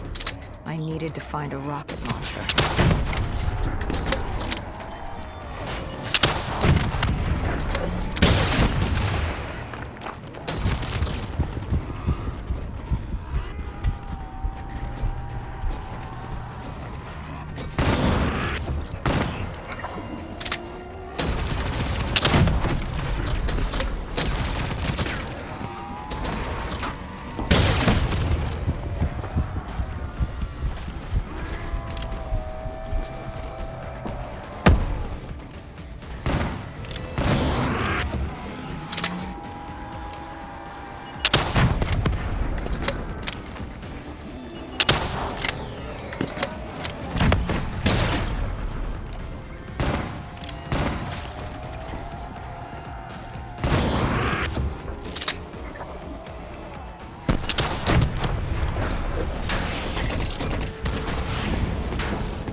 The vultures beat us there, set fire to the facility. Gojulan announced herself over a PA. She was inside, and she had a special guest waiting for us.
We cleared the plaza. All that was left was to get inside.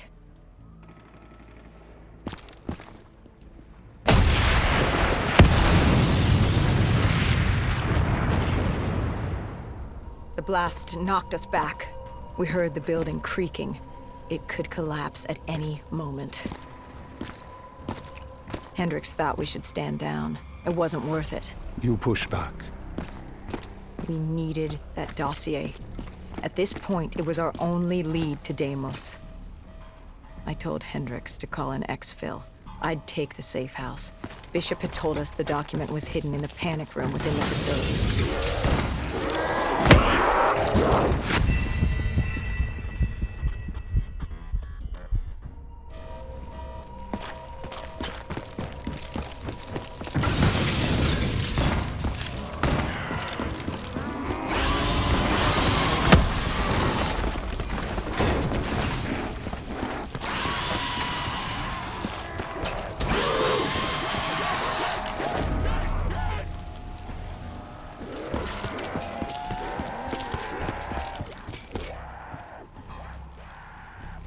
Who was in the panic room?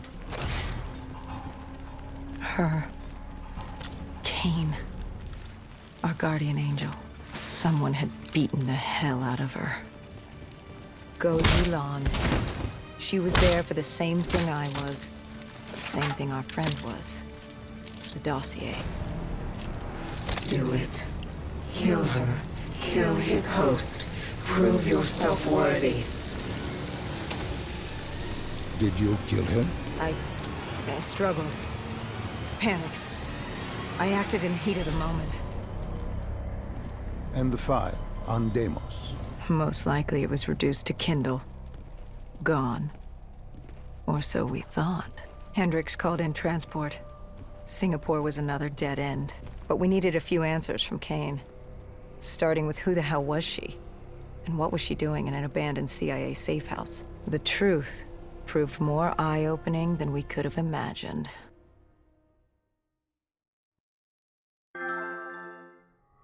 After the aquifers, we certainly hadn't expected to see Kane again, let alone here.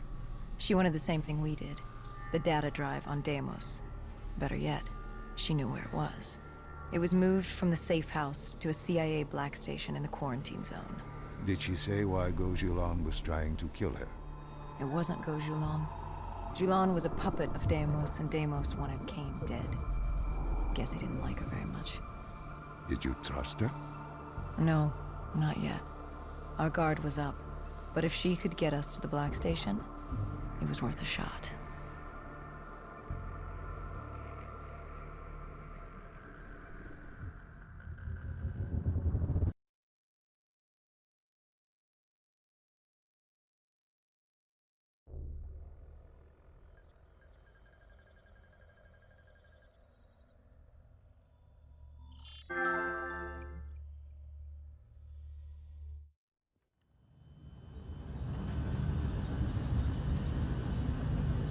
The Singapore quarantine zone.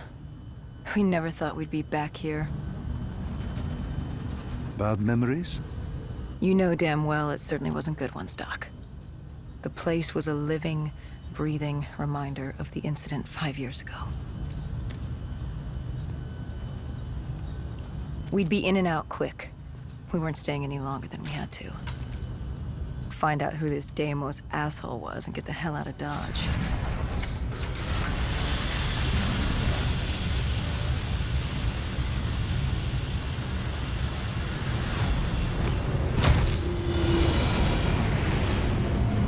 Kane said the data drive on Deimos was encrypted and separated into 2 pieces. We needed both to access the drive. Like a lock and key. The lock, I assume, was at the black station. Where was the key? The key. That was down by the docks. Undead Central. Heavy hostiles. We brought a DNI-equipped micro-missile launcher. Couldn't be too careful. That and Command had prepped a drone strike to wipe out most of the dock. But with the high winds from the incoming superstorm, well, no guarantees it'd work. We grabbed our spike anchors in case we needed to be nailed down. After the docks, our rendezvous with Kane was set for an abandoned police station. Hendricks took one.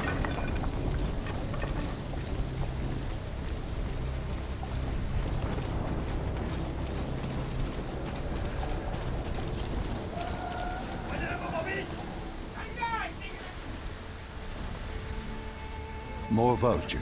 Preying on the weak. Since the fall of the Immortals, they'd inherited all of Singapore. Turned the place into some twisted version of the Wild West. After the events at the safe house, we caught their attention. They weren't exactly thrilled with us on their turf, and were taking it out on the locals to find us. Why didn't you step in? You could have saved them. Calculated risks. We needed to stay quiet and lay low.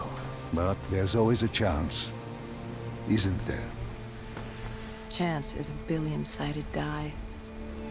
You like the odds of that? If they didn't die today, they'd die tomorrow. If not tomorrow, the day after. One way or another, death was coming for all of us. Nobody was getting out alive.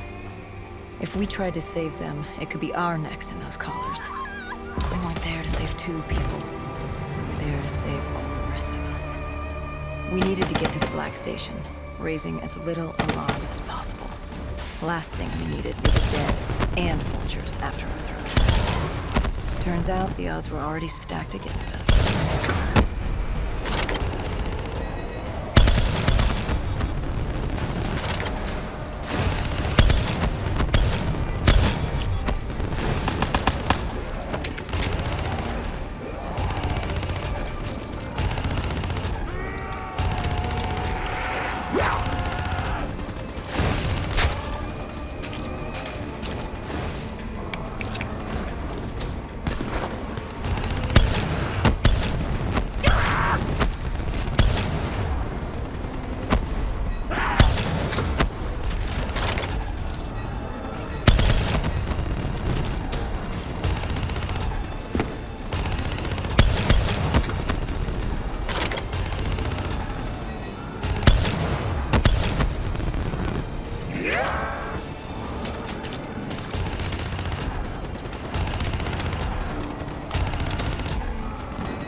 The superstorm could hit at any moment. Good thing we grabbed those spike anchors. We were gonna need them.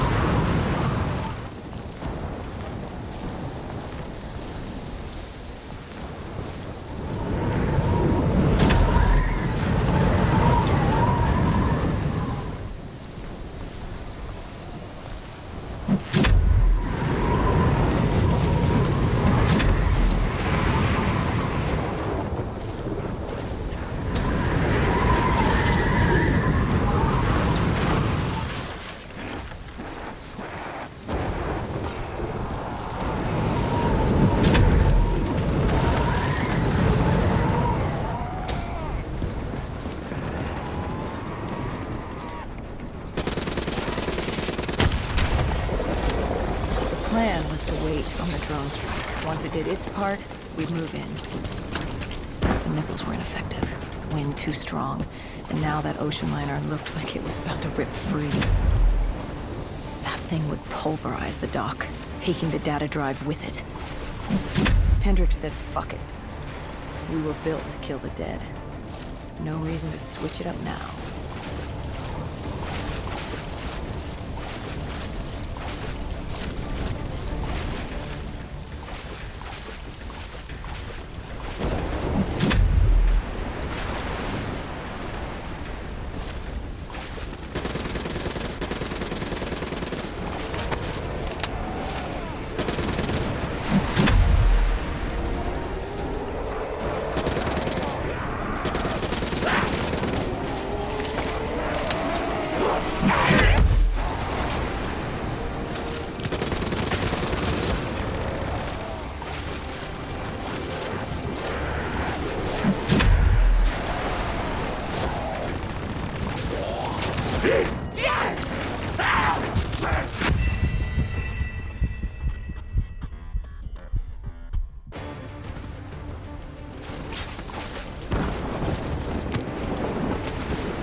We secured the first part of the drive and uploaded the information to Kane.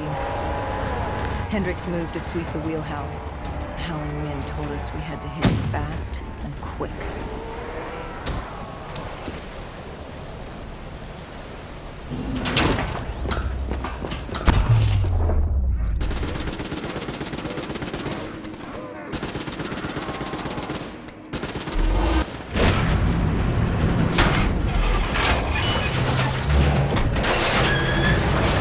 But of course, the superstorm hit sooner than expected.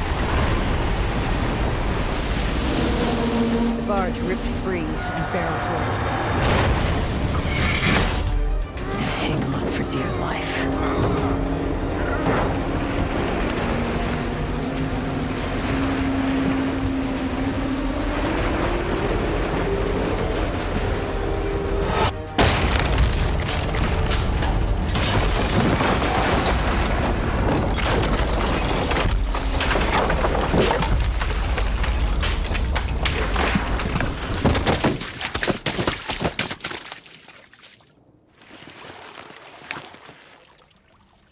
We'd been set to rendezvous at an abandoned police station, but we were off route.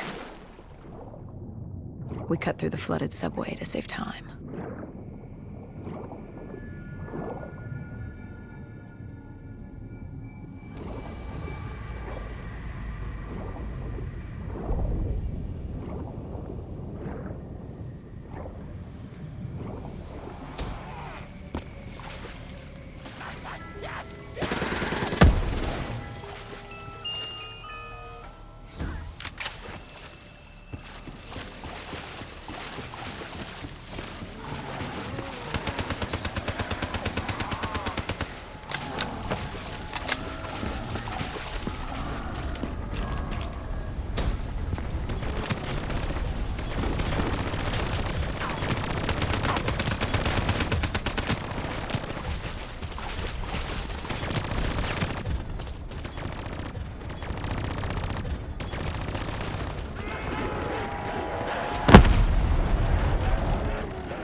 With the dead cleared out, we moved toward our rendezvous.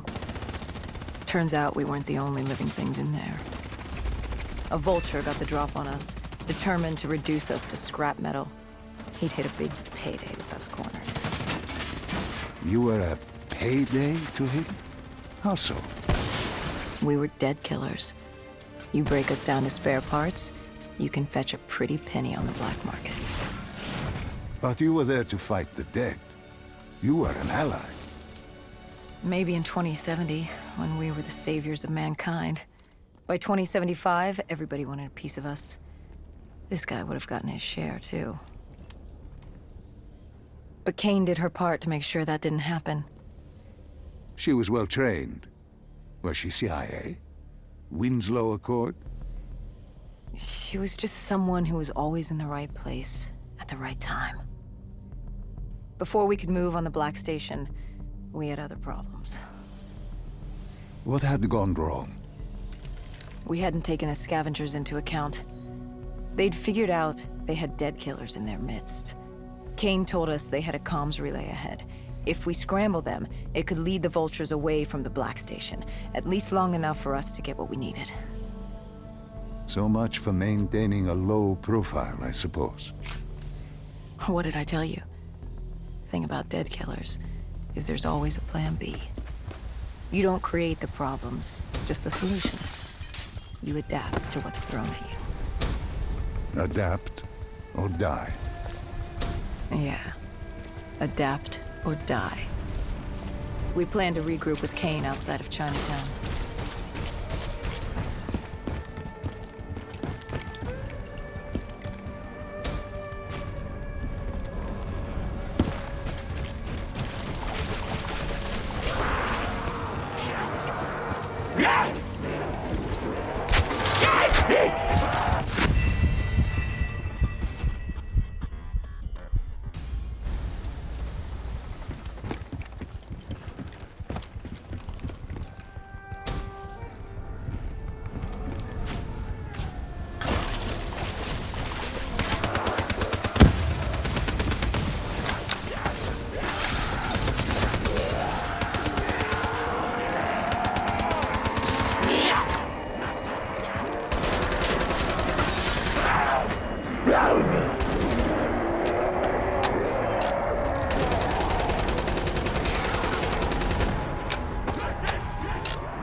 With their comms scrambled, we had one less nuisance to deal with at the Black Station.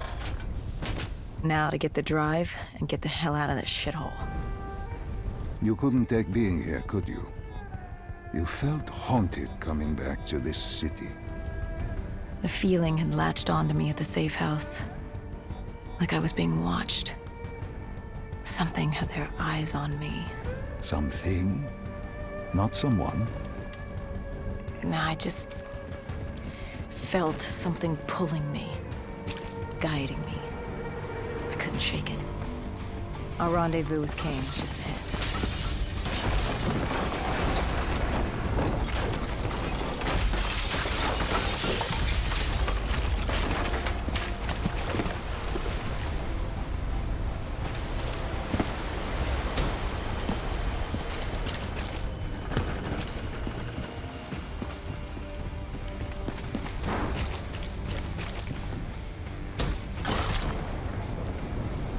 By the time we rendezvoused with Kane, the dead were crawling all over the street.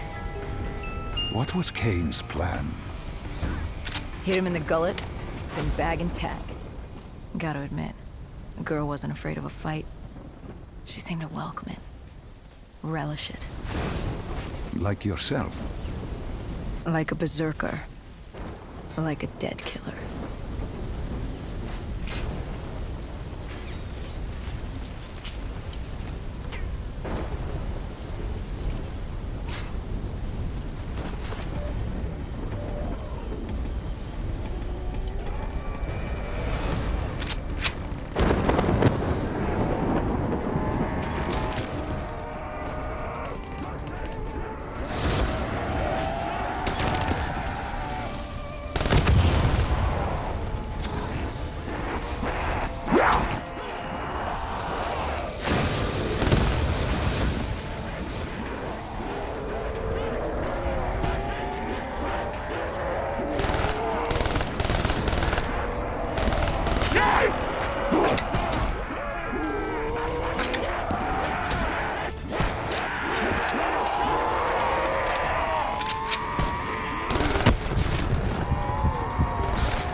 What did you find in the Black Station? Slaughtered CIA staff. We weren't the only ones looking for the data drives. It was a gruesome scene. Kane quickly assembled the drive. What did you learn? Did you find the information on Deimos? We found a dossier. A diary, really. A living testament of what happened 15 years ago, and in the years since. It explained Project Corvus, a CIA mind control experiment. These scientists had combined two ancient biochemical compounds, Nova-6 and something called Element 115. They fused them together, created a chemical cocktail, and injected it through their test subjects' DNI. They wanted to control them. Control them? Those corpses, below coalescence in Project Corvus, they weren't patients. They were prisoners, the criminally insane. The scientists believed they could make them well again, make people better. But instead, they opened the gateway. A gateway to Malum. There's another dimension filled with absolute evil. It sounds crazy even saying it now, but they opened it not realizing what they'd done, and they let him through. Deimos. Deimos, demigod of dread and terror. He caused the Coalescence disaster, unleashed 6115 upon the world, creating the undead that roamed the earth. There were details on Taylor's team. They were working for Deimos. Helped him trigger Armageddon. There was also other information on his sister, Dolos, demigoddess of trickery and deception. Deimos, he didn't like her very much. And the researcher? Did he have a name? Who wrote this document? Yes, it was... Wait. Holy shit. Dr. Salim. It said Dr. Salim. It was you. You wrote the dossier on Deimos. You were the man behind Project Corvus.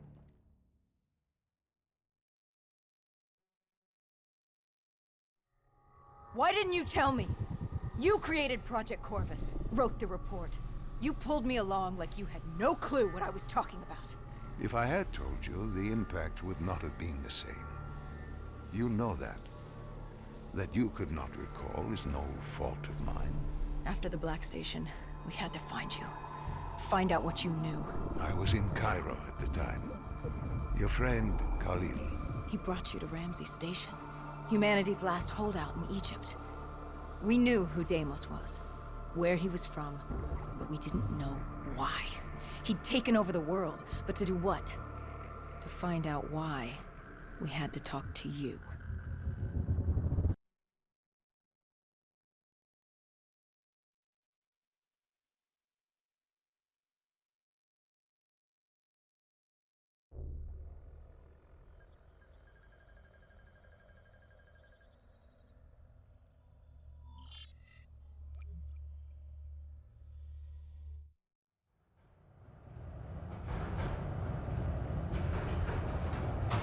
Pieces were coming together.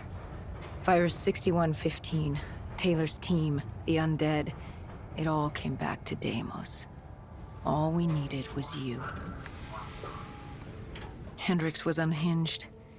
The idea his friends betrayed mankind to help a demigod. The concept alone was insane, let alone his friends' involvement. Kane was in it to the end. By now, she was as obsessed with stopping Deimos as we were.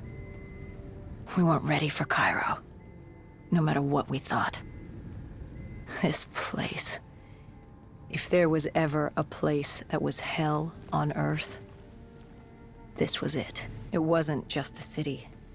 The entirety of northern Africa had fallen to the undead. The walls were covered with memories of the dead, those taken by 6115. Lost to this wasteland, the desert for the undead. It was the last place on Earth you'd want to be. But you chose to hide there. Why? For that very reason.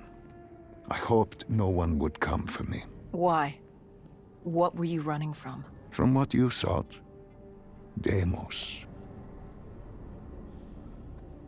Khalil was waiting. He was holding you in an interrogation room. How was Khalil? Happy to see you. It wasn't a warm welcome. As far as he was concerned, we owed him one for grabbing you. More than a few men gave their lives to bring you in. He hoped it was worth it. He was angry? He was tired. Tired of fighting a losing battle. Khalil was a realist. He'd fight to the death for country. But he knew what was coming. And what was coming? Extinction.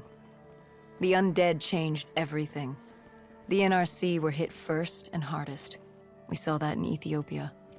The damage done by the dead didn't even take into account what the water wars did.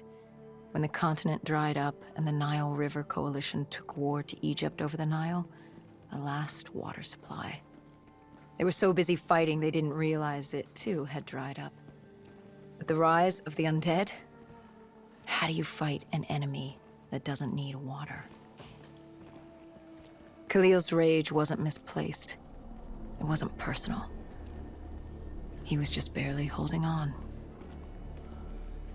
What did you hope to learn from speaking to me? How to stop Deimos. Everyone has a weakness. The whole base was on edge. You could feel it in the air. The dead were moving on Ramses. An assault was imminent. Khalil didn't know how much time we had with you. Hendricks demanded to know why we weren't informed. How did Khalil respond to his anger? WA command was down. How was he meant to get his message through? Besides, they still had their dead system. They used to knock enemy aircraft out of the sky, but now they were used to eviscerate the undead. If any came too close, the laser cannons would take them out. Khalil led us to interrogation. He warned us our time was limited. No telling when the dead might attack. But if we could get answers out of you, maybe we could find a way to fight back.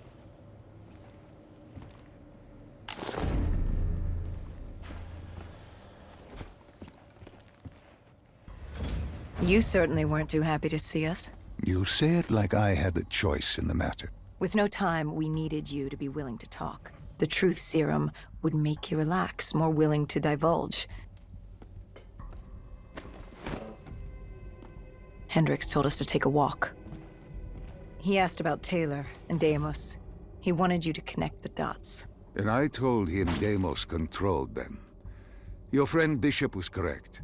There was a brain manipulating the undead. It was Deimos. Deimos realized he could access a person's DNA. He could possess them, inhabit them, consume them. He didn't need to turn them. Like puppets on strings. The undead are mindless creatures, but Taylor's team, Gojulan, anyone with DNI, they could be hosts. They were slaves to do his bidding. Hendricks wanted to know why. We both did. For many years I had studied Deimos and his dimension Malum, a place of unspeakable evil. He had been pulled to Earth, yanked from his existence by accident.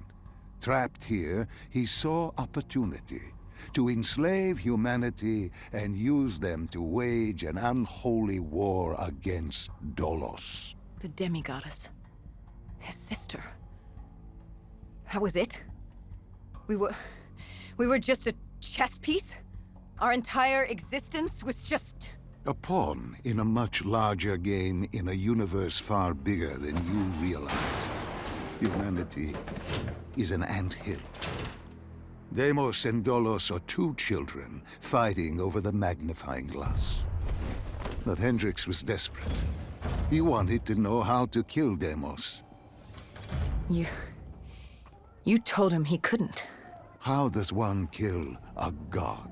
You can't. The only way to defeat him, the only way to sever his control over the undead, for Bishop Surum to work and save humanity, was to send him back to Malum. And to do that, we needed to open the gateway. As we are doing now by walking through your memories.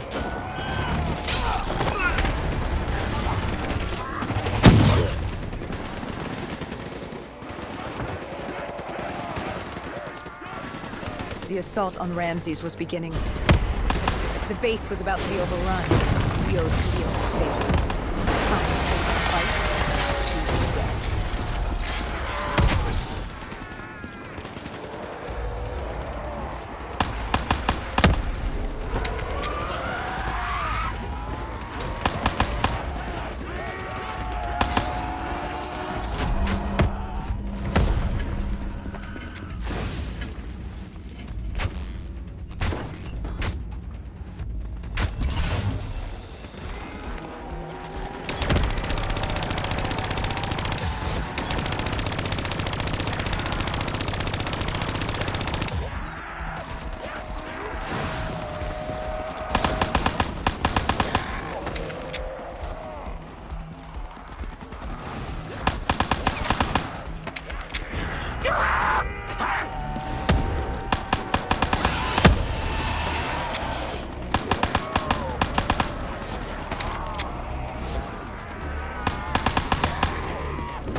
We weren't ready for the station assault.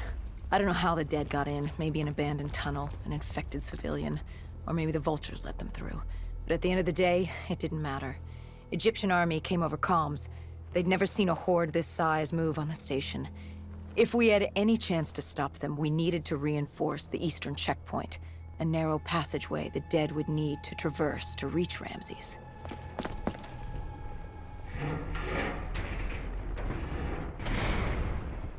Cairo.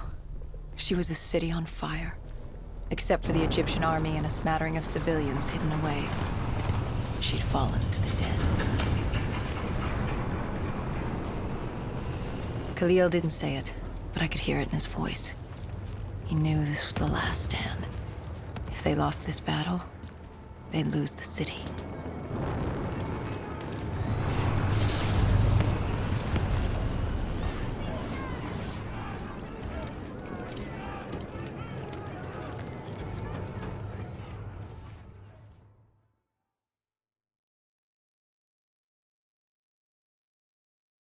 What was Khalil's plan?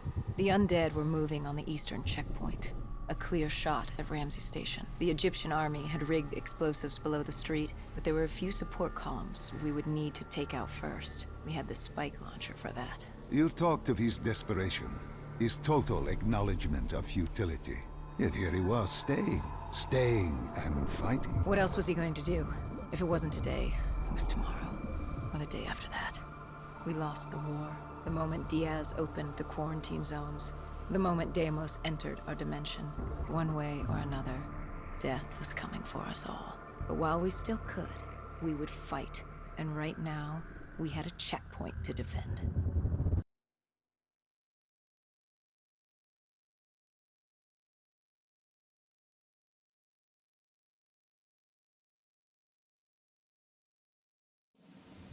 It was a simple, straightforward plan. Except... our VTOL was shot out of the sky. The mobile blockade fell early. It wasn't just the undead gunning for us. Cairo was a no-man's land, filled with the undead, rogue robotics, and scavengers. They were all converging on our position. If we were gonna pull this off, we didn't have time to fuck around. I grabbed the spike launcher and told Kane at HQ to locate the support columns for us to blow.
detonated the last support column.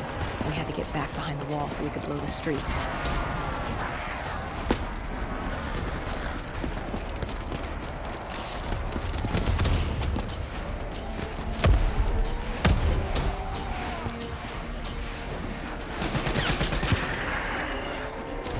Our triggerman got hit. I had to get up there and detonate.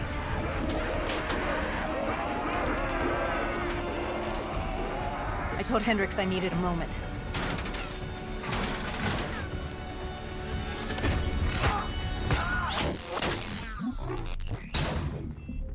Good thing Hendricks still had our back.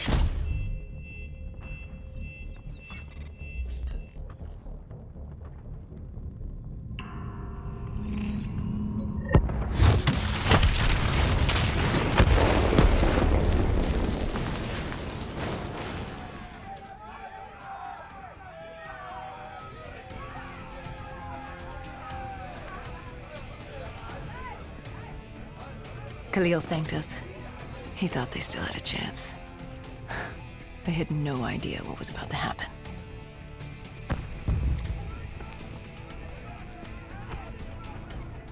Egyptian Army Command came over comms. A scavenger had blown a hole through Sophia Square, and the undead were pouring through, headed for Ramses. I told Khalil we'd take care of the square.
I gave Hendricks a hand opening the VTOL hatch. I heard screams. There was someone still alive. You went in to save this man? The odds of his survival could not have been great. You yourself said no one was getting out alive. Does that matter? I guess it was Khalil who changed my mind. There were so few of us left. If there was a chance, any chance, I'd take it.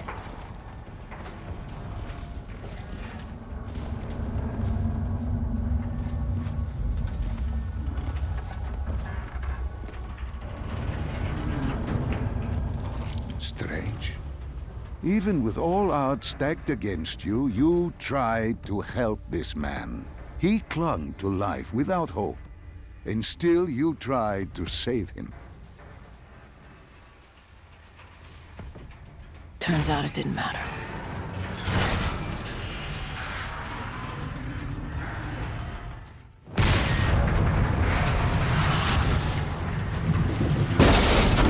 He didn't survive. It'd only be a matter of time before he turned and joined the Horde. No time to stop and mourn. If I did that, I'd end up joining him. And we weren't going down just yet. Sophia Square was a total snafu. Undead, rogue robotics, everything in the kitchen sink wanted a piece of us.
It didn't take long for the vultures to drop a second baby in the area.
was only a matter of time before a malfunctioning ASP arrived, ready to take out everyone and everything.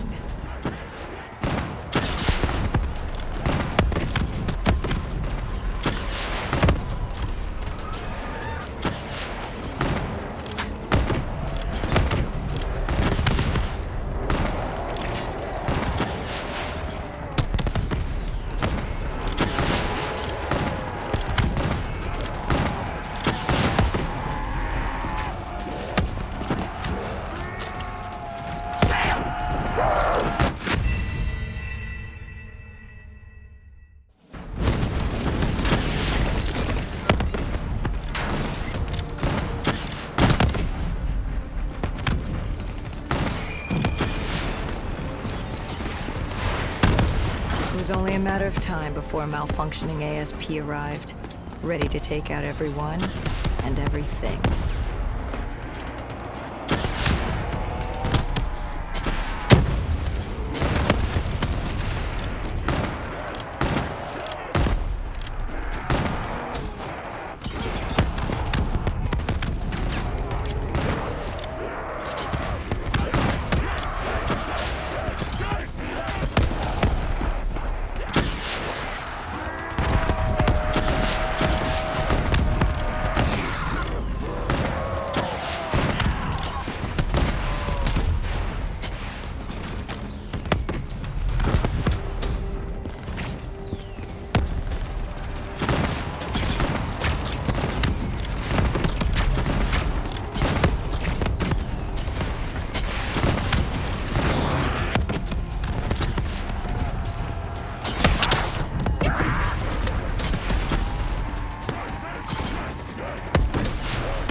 We cleared the plaza, but something was wrong.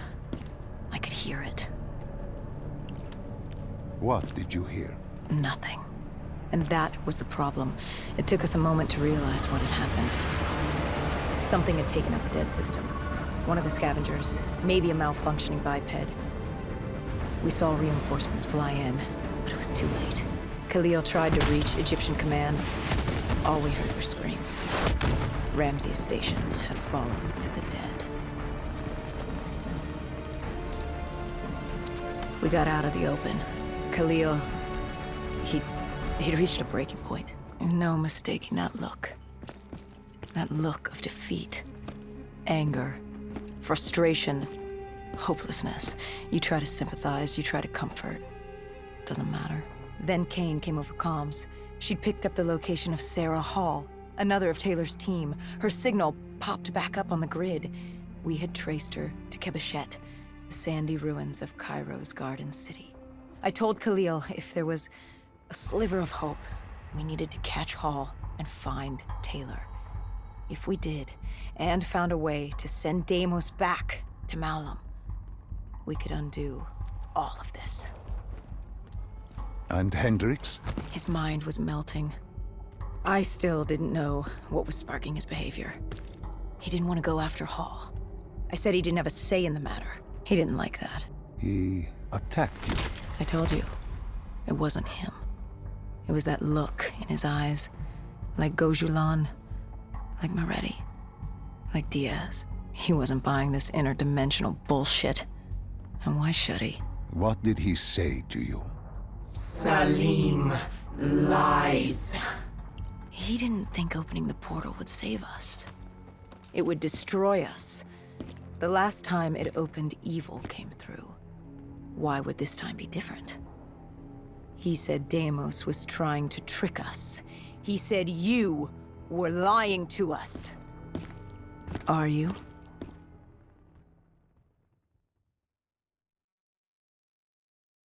This is wrong. This is all wrong. You said opening the gateway would save humanity. It was the only way to defeat Deimos and send him back to Malum. But opening the gateway would let the forces of evil through, allow them to conquer Earth, enslave us. Wait, we didn't meet at Ramsey Station. That didn't happen. You're feeding me false memories. Be careful, my child. Tread lightly, or you are liable to offend me. We contacted Khalil, inquired about you. He said you were dead. You died some time ago. I saw you die. When I was with Hall, inside her mind, she showed me the truth. Who are you really, Doctor?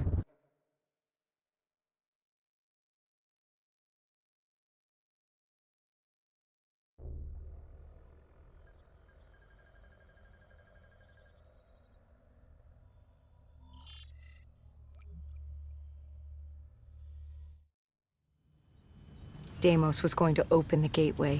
He needed the demons of Malum to enslave Earth for the battle against Dolos. We didn't know what he had planned, but we had Sarah Hall, her signal tracing to Kebeshet. You didn't think it odd that her signal appeared? After years of absence. There wasn't time to think about it. But if we got her, we could find Taylor and decipher Deimos' plan. We had no idea we were being baited for a trap.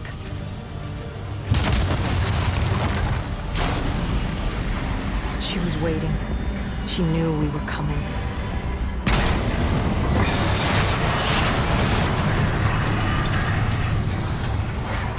Deimos was using Taylor to open the gateway. If we were gonna find him, we needed to take Hall down and interface with her.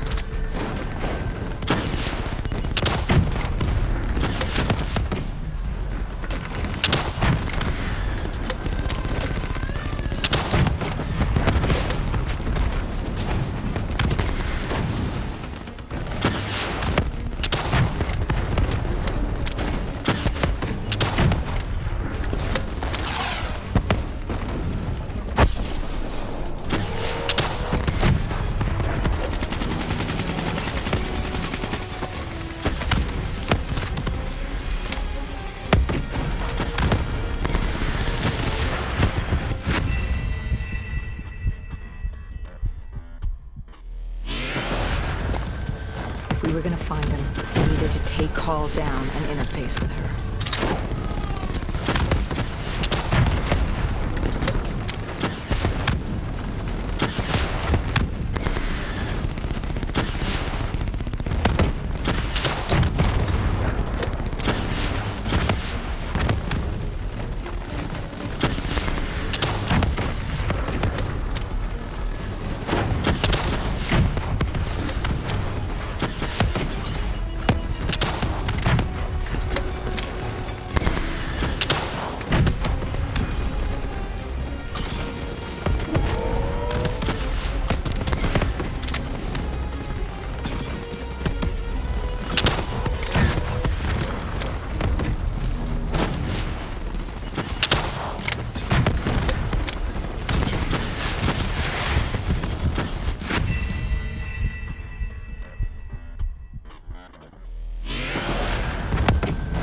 were gonna find him, we needed to take Hall down and interface with her.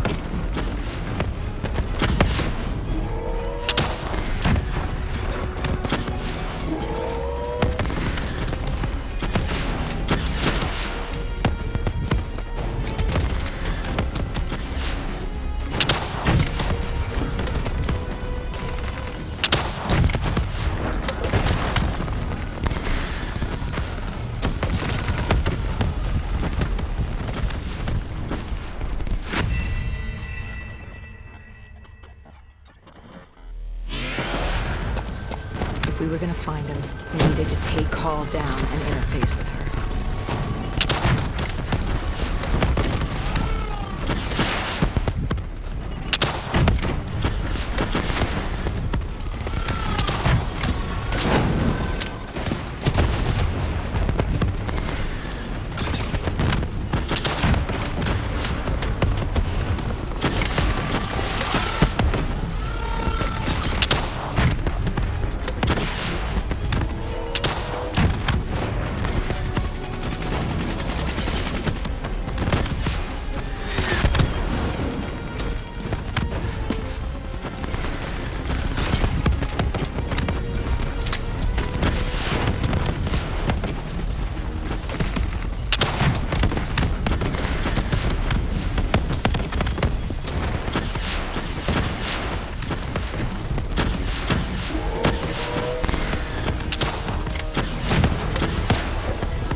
If we were gonna find him, we needed to take Hall down and interface with her.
I'd interfaced before. I knew how it worked. It's a memory retrieval, an info dump, a lethal procedure. But this was different. She begged me to do it. Interfacing with someone is opening a portal to their mind, their darkest thoughts and desires. But this was her deep subconscious. This wasn't supposed to happen. Because the deep subconscious is more than that. It is the gateway, the portal to Malum. The subconscious hides your fears, your doubts. It's the most primal version of you. It's what you run from. And by running, you persevere in life. But what if you embrace the subconscious? How do you think I opened the gateway? But you said to open the gateway, I had to relive my memories. No. I told you to take me to the start of your journey. The journey into the depths of your fears. You chose to relive your memories. So tell me, what do you fear? Please, why are you doing this? Why are you scrambling my mind?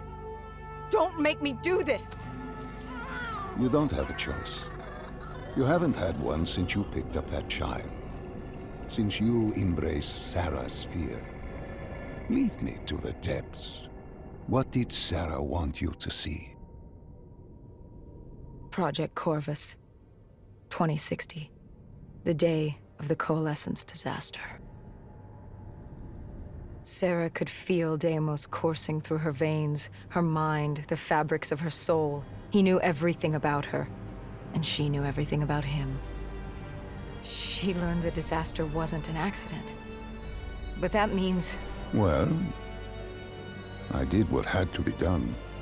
This Cold War, the Winslow Accord, and Common Defense Pact had split the world in two. I saw humanity destroy itself. But in the lab, I saw truth. I saw peace. I saw Malum.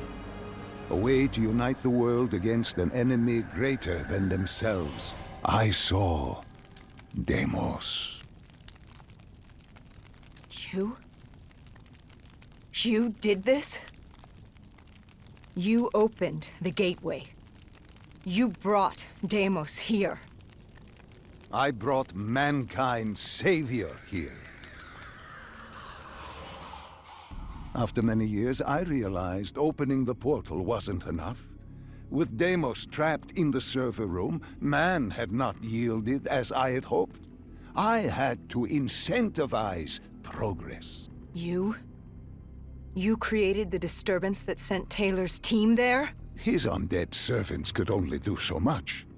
Humans with D&I, Deimos could use them to walk the earth.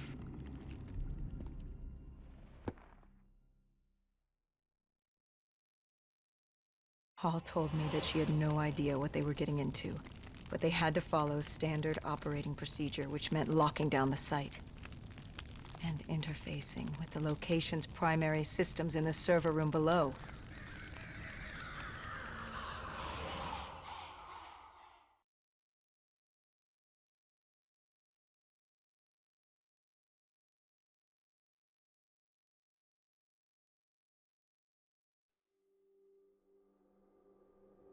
We were built to be invincible.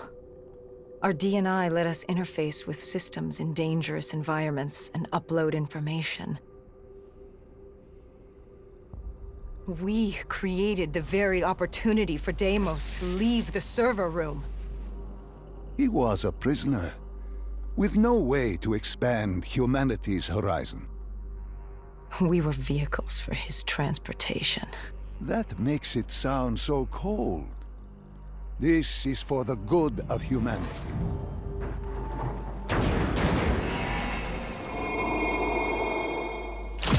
Tell me, what did Sarah fear? Failure. At the Academy, she studied the battles of World War II. The bravery of these men. She feared she could never match their heroism. She feared she didn't have real courage. She ran from it. She had nightmares of Bastogne. As she entered her subconscious, she gave into fear, let it pull her away. I followed her. Deep within her mind, there had to be a way to save her.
world began to fall apart.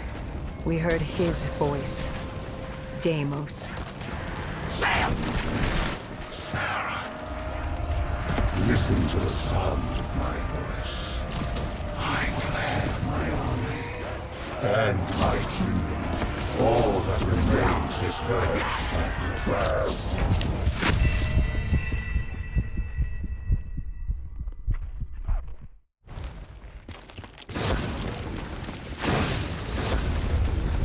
The world began to fall apart. We heard his voice. Deimos. Sarah, listen to the sound of my voice. I will have my army and my kingdom. All that remains is her sacrifice. He was trying to consume her, and he wasn't about to let me stop him.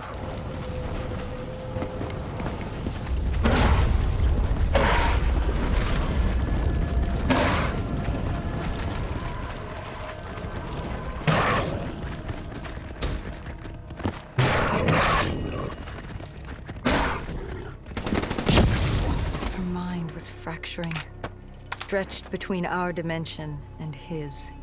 She warned me to turn back, to let Deimos take her. I told her I'd stay with her. I'd see it to the end. I asked her what happened after coalescence. You were deep within her subconscious, at the threshold of another dimension. You seemed to embrace the journey. You think I wasn't scared? I was terrified. There was no way to make up for what I had done. But I had to try.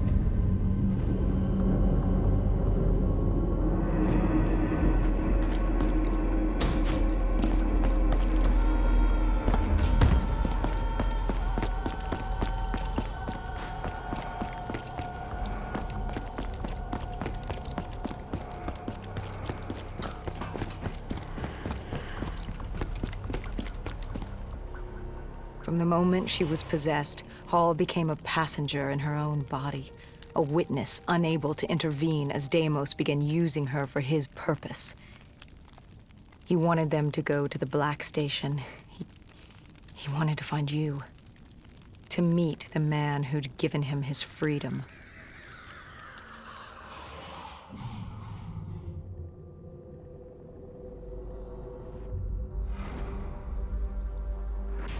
He slaughtered the staff. Ravaged them. Why did he kill them? I wasn't there. He was upset. And he wasn't happy to learn of the documentation of his existence. It was not time for his big reveal, his masterpiece. He was angry. When he found the data drives, he couldn't access them. Part of the drive was missing. He couldn't purge the information as he hoped. The piece Hendricks and I recovered from the docks. Someone had hidden them from him. Someone knew he would come. Someone was trying to stop him. Deimos didn't want Sarah divulging his secrets to us either. He ripped us from that memory.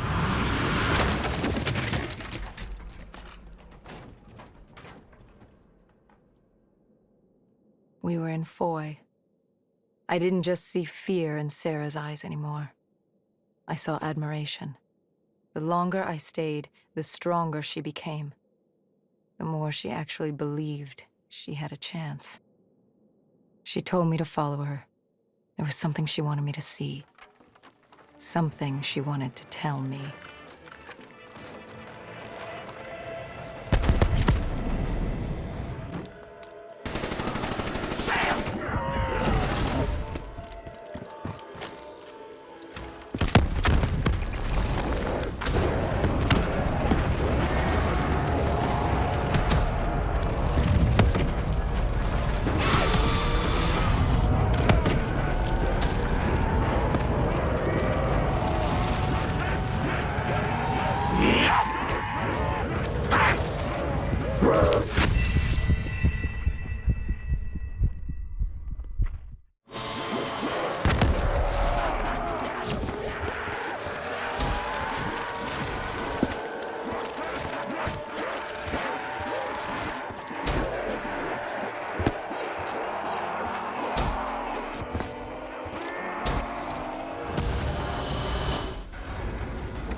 was a chapel ahead of us. All told me to follow her there. But to get to Hall, we had to get through the Tiger tank first.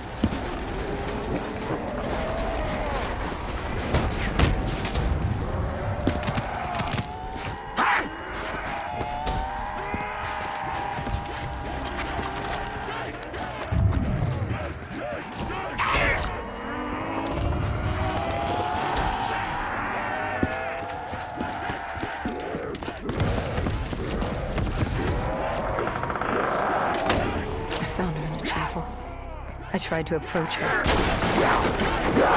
but Deimos had other ideas. He was desperate to separate us and evict me from her mind. He wanted her, and I was getting in his way.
She told me to approach her.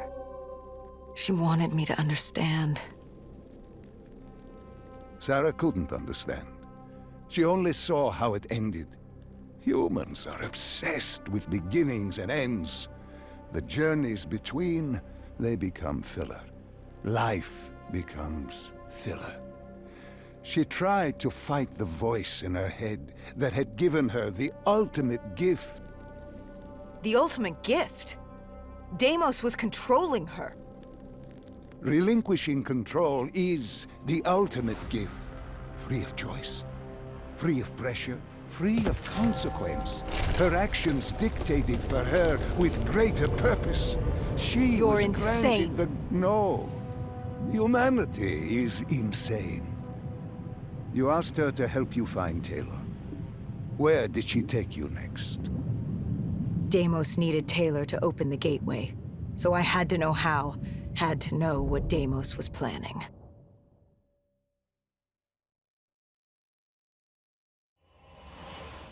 The aquifers. Sarah told me this was their fortress in the sand, their FOB for years. Deimos couldn't access the intelligence at the Singapore Black Station. He couldn't locate you, so they hid here, waiting for their moment. She took me there.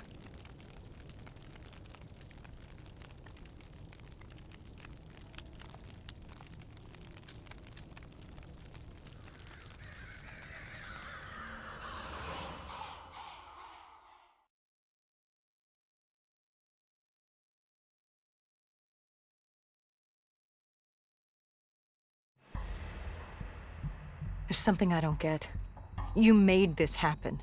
You've pushed for the annihilation of Earth. But Deimos wasn't using you. You weren't his puppet. What's in this for you? Why are you doing this? Are you an undead sympathizer? No, my child. Dr. Salim was not a sympathizer. He was so much less than that. He was so much more insignificant than that. Was? Wait. What do you mean, was? I must say, I'm impressed with how delusional you've become. You had completely forgotten this memory. They found you. They tortured you for information, but this doesn't make any sense. You were an ally. You enabled him, freed him. Dr. Salim was no ally. He was a tool. An instrument I enabled. He was a blind idealist believing he could make the world a better place. That I could save humanity, that he could save humanity. He thought I'd found him to thank him. Me. A god. Thank a mortal. I found him to seize power from him. No. Even now you still hide from the truth. Corvus had been destroyed in Singapore. I needed it to open the gateway. That was why I had kept Salim alive. He worked with a colleague, Kruger, and they built me a new Corvus at Coalescence headquarters in Zurich. One which I could use to open the gateway. So I had no further need for the Doctor. She knew what was coming. All that remained was her sacrifice. For her to join my ranks and eternal damnation under my command. I am humanity's salvation. A savior giving purpose to a lost species that deserves far less. I am Deimos. The tree. I've seen it before. The entrance to Malum. Tell me, what do you fear? You don't fear the undead. You've thrown yourself against insurmountable odds as if you had a death wish. As if you were trying to escape. Is it failure? Is it life? No. You fear your mistakes, your past. Your greatest fear is the memory that haunts you. You awaited her sacrifice. She wanted me to stop you. She wanted me to end it. To deny you her offering.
You wouldn't give up. You wouldn't let me have her. If she offered herself, she'd give you what you wanted. The only way to deny you was to kill her. You denied me my prize. It was time to send you back to your world. You must know how this ends. This ends with your sacrifice. But now I had you. I passed from Hall's mind to your own. Slowly, I would work my way through you. Sarah may have told you who I was and what I was planning, but none of that mattered because now I had you. But you were strange. I tried to seize control, but something pushed back, something fought me. They located Taylor. He was being held at Lotus Towers, run by a man named Hakim, an undead sympathizer who would get you out of Cairo. I told Kane we had to hurry. We had to hurry if we were going to stop you. But there was something we needed to know. The data drives, how did Kane know they were split up? Was she the one who separated the drives? Why? She said there was much we didn't know, but we would in time. We had to trust her. We had to get to Lotus Towers.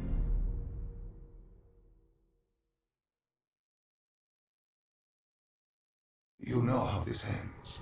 You're like the rest of them. Diaz, Moretti, Hall, Taylor. I flow through your veins, slowly grasping control. But you're stronger than I anticipated.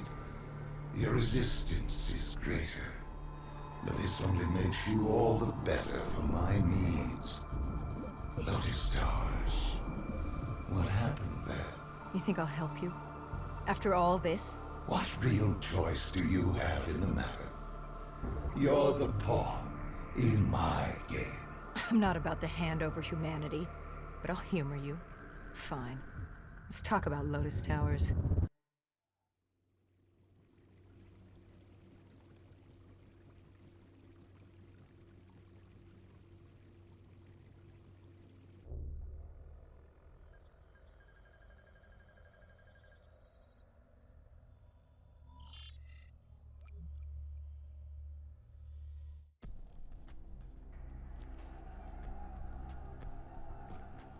Lotus Tower was one of many megastructures in Cairo.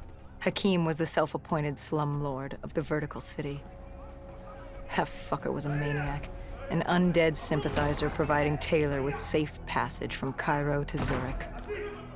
Khalil and the Egyptian army joined us for the assault. If we got Taylor, we thought we had a chance. We took out Hakim's men. To get to Taylor, we first had to kill the slum lord, then take the security station on the 25th floor. From there, we could locate Taylor and shut down the dead systems Hakim installed, allowing the rest of the Egyptian army to join the fight. So there we were, humanity's last hope. If we failed, we were fucked.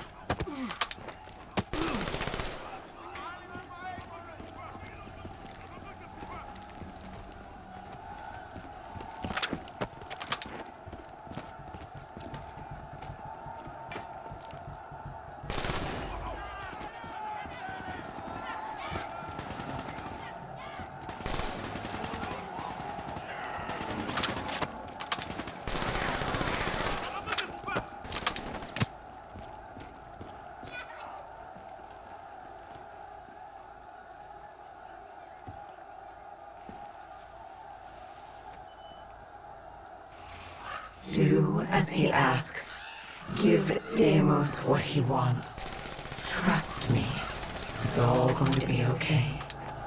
Remember We the made truth. quick work of Hakim.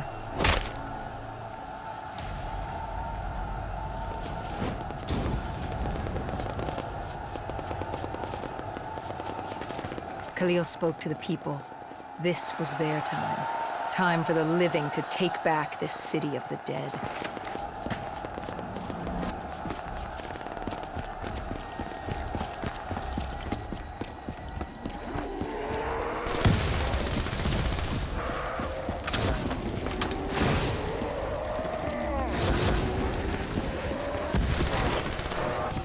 Khalil had a mobile shop in place. We could use it to get to the 25th floor. But first, we had to battle our way around the atrium.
Once we took the security station and killed the dead system, Cairo air support could move in. Maybe we'd have a chance. Or at least give the people a chance.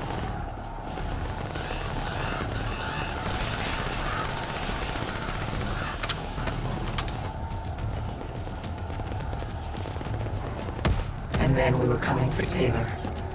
We were coming for you.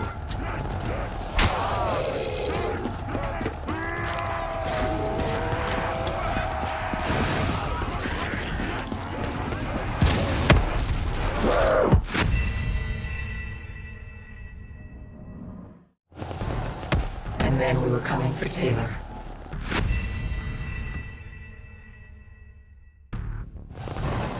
And then we were coming for Taylor. We were coming for you.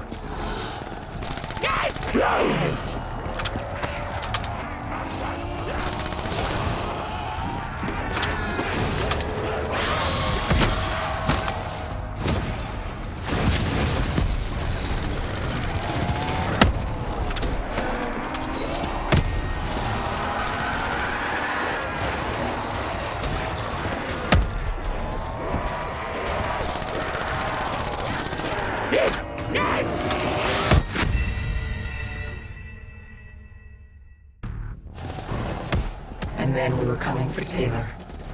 We were coming for you.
The security station had gone under lockdown. We found a way through the air ducts ahead. Hendricks opened the path for us. The delay irritated him, but then he wasn't himself.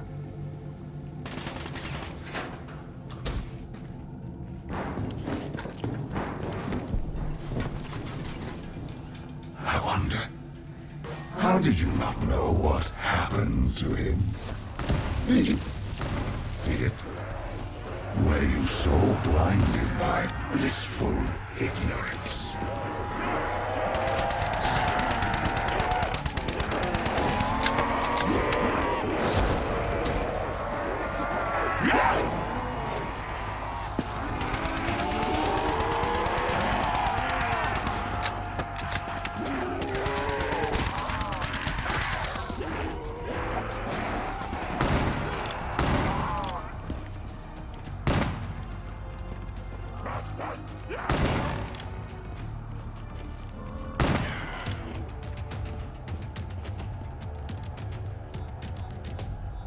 Kane set the deads to overheat.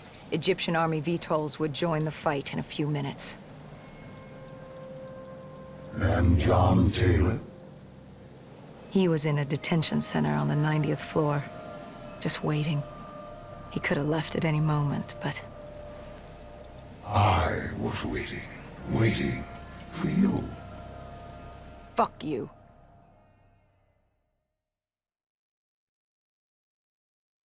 What was it? I must know. What was in your mind that refused to fall in rank like your friends had? Even now I am without answers. Even the all-powerful and all-knowing are neither all-powerful or all-knowing. Do you know who I am? Can you comprehend what I have seen? Millions of timelines, universes where the coalescence disaster never happens, ones where it occurs, but instead of opening the gateway, it gives birth to a new life form. And that's just Earth, let alone the rest of the universe. The very notion that I can achieve such greatness and not control a mortal is insulting.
Hendricks was stretched thin. You'd broken him.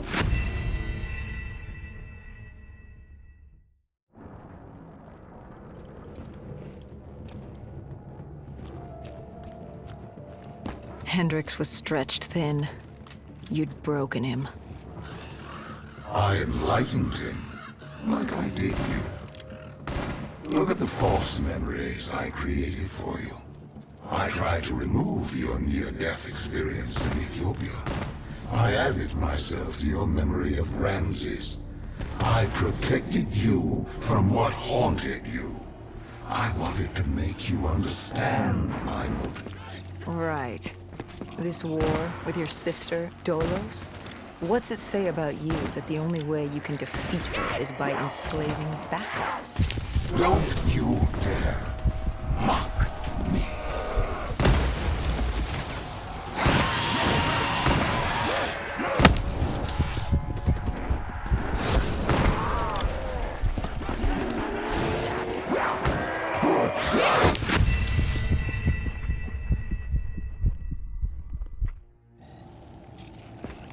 Right. This war with your sister, Dolos? What's it... about you that the only way you can defeat her is by enslaving backup. Don't you dare mock me.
And there he was.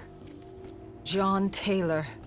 The last 5 years, boiling down to a single moment. And you hesitated. You could have killed him right there, and you hesitated. After all these years, running from failure, and you couldn't pull the trigger.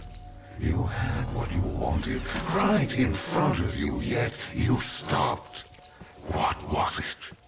Why stop now when you were so close? Was it compassion? Regret? No. It was Hendricks. He tried to talk Taylor down, get him to change his mind. And for a moment, I saw the light return to Hendricks' eyes. I saw him. This is one of my last memories with Hendricks before what happened.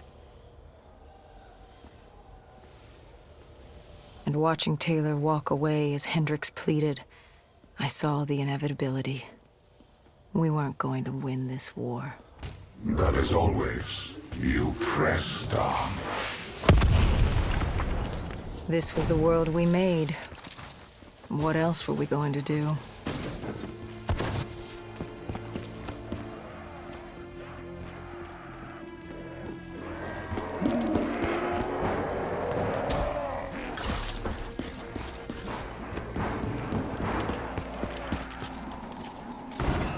Let them come. Like puppets on strings. What choice do you have, Deimos? This is the world you made for yourself.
Taylor was gunning for Tower 2. The NRC built an airfield on the roof. It was his way out of Cairo. The Egyptian army moved in to offer support as we moved across the sky bridge. Another malfunction. My DNI. Listen to me.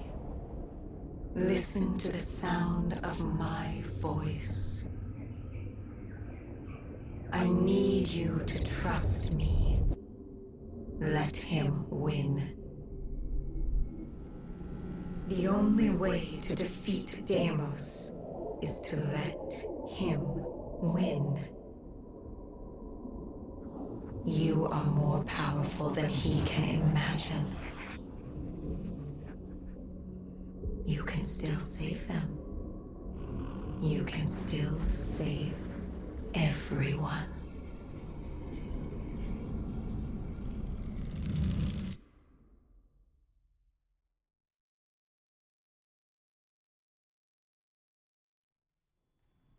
Hendricks snapped us out of it. Tower 2 was an inferno, an abandoned robot factory crawling with malfunctioning robotics and the undead. We had to move.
I must admit, our conversations, talking to you now, it has been quite the journey.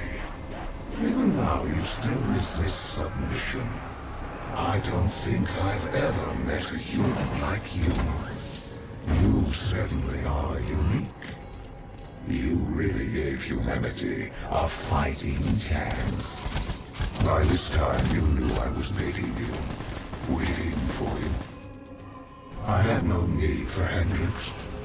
He wasn't interested. I wanted you. I gave him something to keep him busy. You came after me.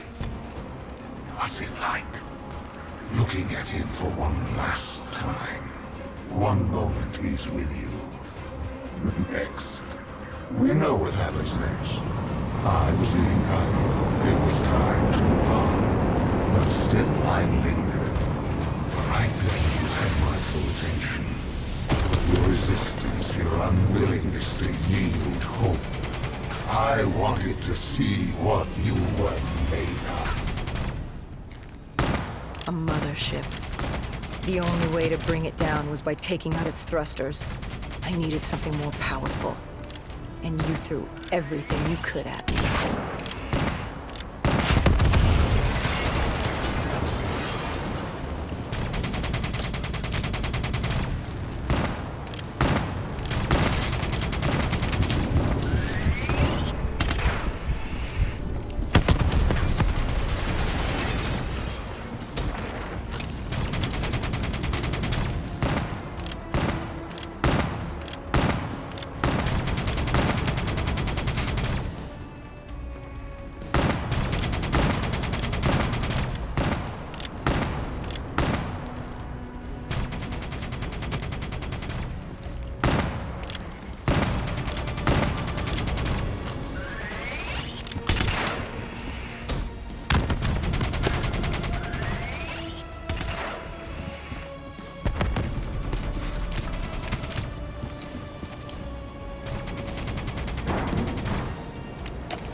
I wanted to see what you were made of.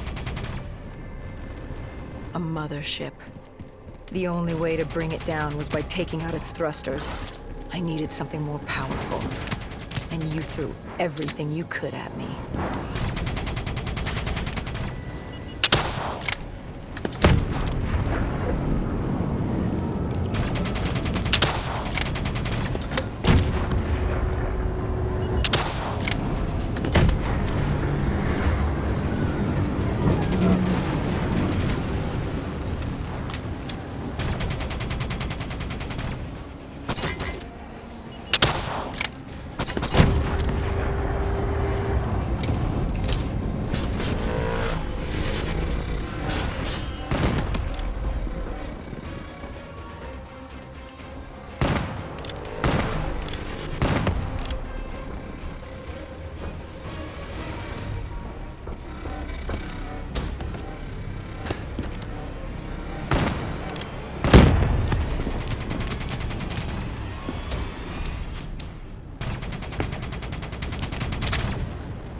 The mothership crashed and pinned me on the roof.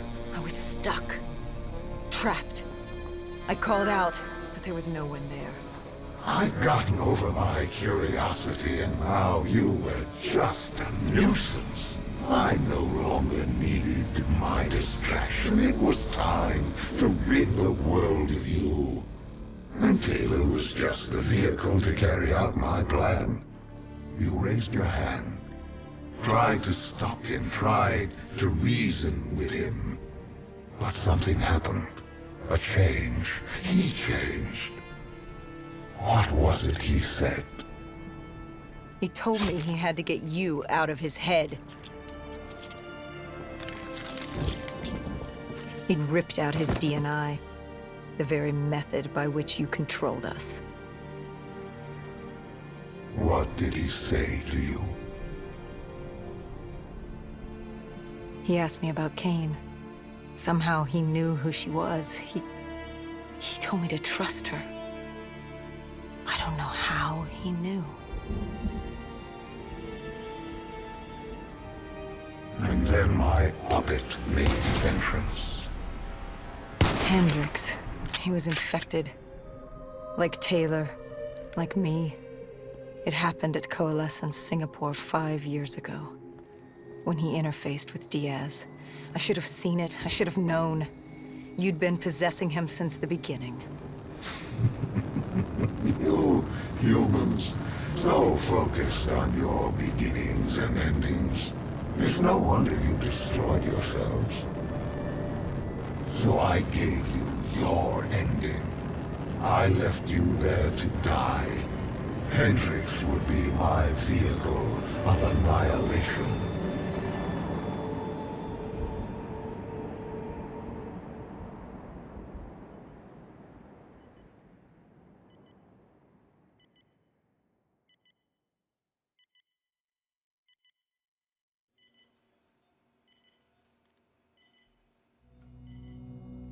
But your guardian angel, she wouldn't let you die. She saved you. She helped you cheat death again. She wouldn't let you die. You must have been tired. Tired of fighting, of running, of living. What's it like to escape death when it's all you desire? What did she have to say to you? Do as he asks. Give Deimos what he wants. Trust me. It's all going to be okay. That we were going to Zurich. To stop Hendricks. To stop you. To end it.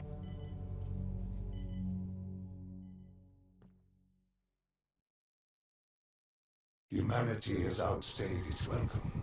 The dead shall inherit the earth. I shall have my army to defeat Dolos. Malum shall be mine, and all that remains is your sacrifice, an offering of blood. Follow your path. Relive your final moments and change your fate to a far greater one.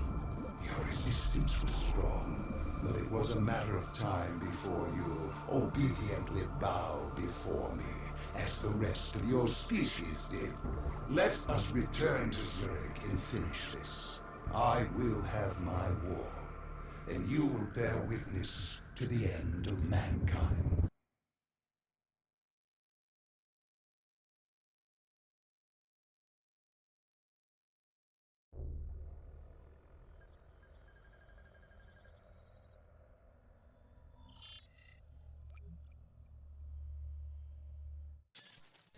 With Hendricks as my vehicle, I stampeded towards Coalescence, leaving pandemonium in my wake. Zurich was one of the few remaining standing cities. With control over my undead army and the city's robotic security force, I decimated it in hours. I needed to separate you from your guardian angel, Cain. I didn't have control over her, and she was pulling my power from you. That would come later. I'd taken Coalescence headquarters, surrounding it with an impenetrable armada. But I waited for you. I was still curious. I was in your head, but I couldn't take control. I wanted to know. I needed to know how before I opened the gateway. But before that, you had to get through my undead army.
City systems had gone haywire. Vehicles, trains, power, anything connected to the grid was now a weapon at your disposal.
You used Hendricks' DNI to plug into the system.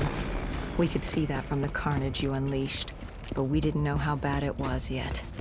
WA Command came over comms. They were experiencing robotics, and you built yourself a wall of robotics blocking us from coalescence.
By the time we made it inside, you'd extended beyond Switzerland's grid. You'd seized control of WA Command. All remaining robotics protecting the world from the undead were now only loyal to you. You'd done it. It was the beginning of the end of mankind. All that stood between you and domination were the two women in that lobby. And soon that too would be dealt with accordingly.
You trapped us in a decontamination room. You released this chemical. 6115. The virus that caused the outbreak in Singapore. And I had enough to wipe out all of Zurich.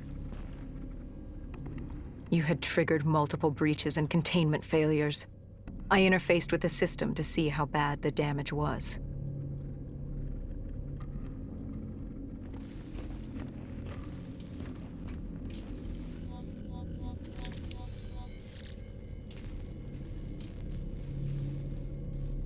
And Kane acted as I predicted. She sacrificed herself. The room was flooded with 6115, and the system reset was in there. But wait. No. There was a problem. What had you done? You lied. You tricked her. There was no breach. She sacrificed herself for nothing. I ripped her from you. She could toy no more in my affairs. The dose I gave her wouldn't even turn her. It would simply kill her. I will never understand your species. You sacrifice yourselves for so little. Look at her. She gave her life for something that would amount to nothing. You tie yourselves to emotions, forcing you to act impulsively, without considering what could happen. You give your lives because you believe there's something to gain, as if a heavenly body would fall to its knees and worship you for your good deeds. Do you remember this place? What happened here? You found Kruger, the one who rebuilt Project Corvus. It was time to open the gateway, and Kruger was proving difficult, unwilling to fulfill his task. But he was equipped with DNI like yours. There were easier ways I could persuade him. I could become him. I couldn't let you. I told Hendricks to stand down, or I'd take him down myself. You were desperate to convince him to open the gateway. You were relying on me being unable to shoot my friend, but I eventually did. We shot each other. I bled out on the floor and died, with Hendricks, stopping you! But now you will shoot first. Change the memory. Don't wait for him to turn on you. Kill him. Change your fate. Let him win. Everything will be all right. Good. Now sacrifice yourself. Open the gateway. Do as he asks. Let him think he's won. Offer yourself to him. Wait. What? Where am I? What is this place? Hendricks? What are you doing here? Where are we? What the hell's going on? I can't hear you. What are you saying? Why can't I hear you? Humans have no voice in this place, and how could they? But as it happens, this is not Hendricks, merely a reflection of your consciousness. It's how our realm manifests itself to mortals. How is this possible? What did you do? Deimos? What's happening? Why don't you ask your friend? Maybe Hendricks can explain it. He won't speak. He can't speak. Of course not. Of course the mortal cannot speak. Their voice is meaningless and insignificant. Why would we cater to their wants and wills when they shouldn't be here? Where is here? Like you don't know. Now you choose to play dumb with me. Do you even know what you've done? Where is Kruger?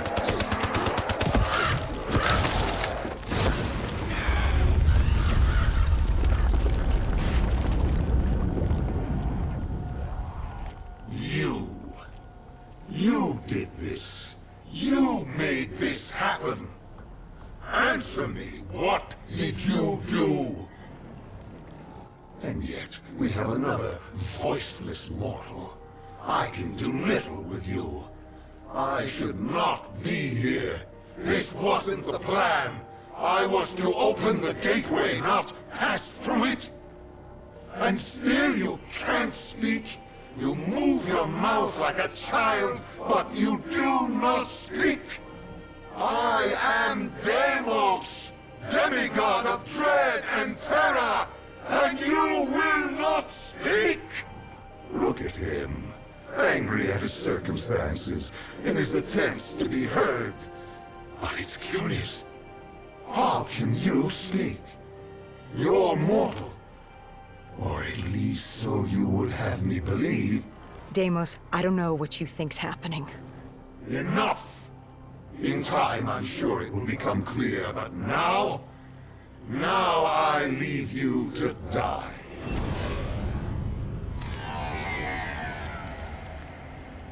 Hello? Who's there? Where am I? This is your new home, my child. This is Malcolm.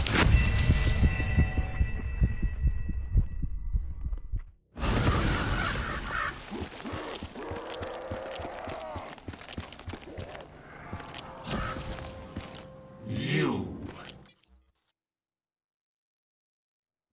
Hello? Who's there? Where am I? This is your new home, my child. This is Malcolm. I recognize your voice. You've spoken to me before. I am the reason you're still alive. I've been with you from the start, traveling with you all the time. And now you're going to kill my brother for me. Oh yes, there's much work to be done, so much fun to be had. And still you live. Fun to be had. You just won't Who die. are you? How I many am times did I Dolos, lead you to death Demigoddess only of for you to walk deception away and trickery. unscathed? And you're going This to kill babbling Deimos for youthful me. didn't do a damn thing, but he knows when to give up and die. But how did you send me back? Why couldn't I control you as my puppet, like the others? You're mortal. She may be mortal, my dear brother, but she has a little help from her friend. No. You? This cannot be. What have you done? I've ended your little reign of terror over humanity. The time of the dead is over. No. No! No! No! But Deimos, I thought you'd be happy. I've brought you back home where you belong. I must be confused. I thought that's what you wanted. Humanity was mine to rule. They were mine to destroy.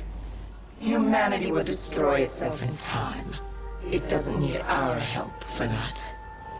Sister, you've made a grave mistake. Taylor, what are you doing here? How are you here? It's an illusion I've created for you. A companion to help you. Follow him. Where is he taking me? To Deimos' hearts. To destroy him, you must first destroy his hearts.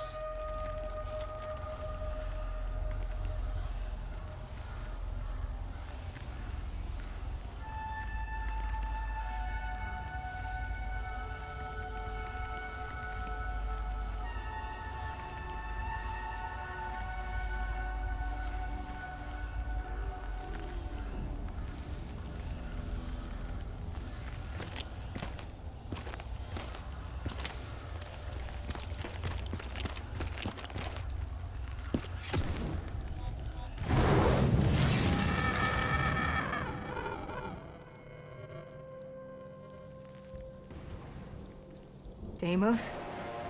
Dolos? Taylor? Is anyone there? Dolos. I recognize these buildings. Why does this place look so strange, yet so familiar? Malum is a realm beyond conceptual space and time. It manifests as a reflection of the individual. This is your Malum. Follow Taylor. He'll take you to the heart.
This cold world is damned and consumed by death. It's outstayed its welcome in the known universe. Father won't be pleased. What better time than now, I suppose? You think I will let you do that? Of course! You were never particularly good at anything. You were built to kneel, not rule. I arrived on Earth with my brother. Destroy you! I lay hidden in shadow. Deimos never knew, but he's a simple creature. He's concerned with revenge, power, violence. He wanted an undead army just so he could kill me. How boring. And I was content to let him think he'd won. So I sat back while he consumed all of Earth.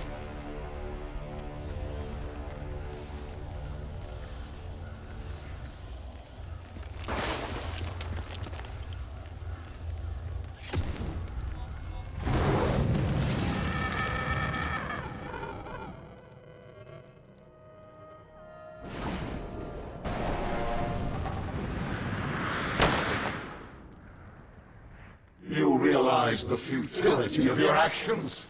A human cannot kill a god. But she's no ordinary human.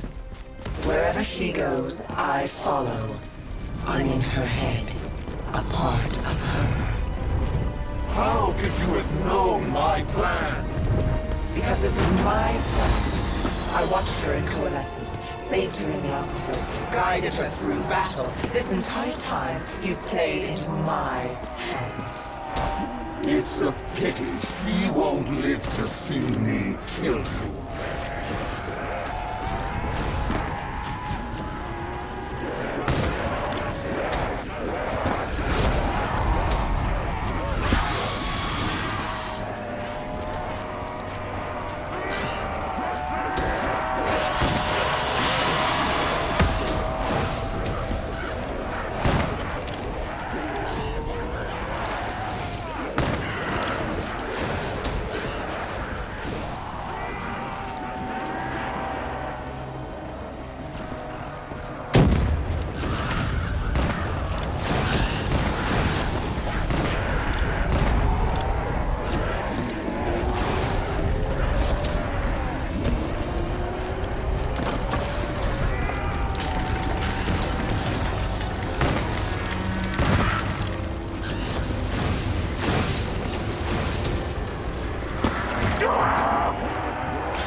Dolus, you were Cain? You were with me the whole time. I am not my brother. I don't turn people into puppets. Not when they're so suggestible and malleable. Why control when they can formulate their own thoughts? Go. Destroy the heart. I will break you, rip you from the Taylor found grass. us easily. All it took was for the doctor to create the disturbance. Deimos thought he'd manipulated Selim. I had my fun watching my brother play with his toys, but I was bored. It was time to go home. You let him destroy humanity. Oh, relax. Humanity will be just fine. Without Deimos, Bishop's cure will work. Humanity will return to its boring, uninteresting self. Don't you worry your little head.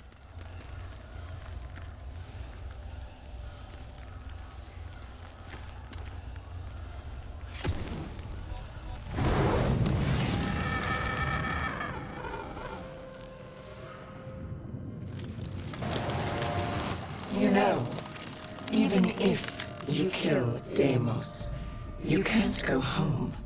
The gateway to Earth is sealed. You're trapped here. I hope that's not inconvenient. Killing that fucker means damnation here. I'll take it. Oh, I think you and I are going to get along just fine.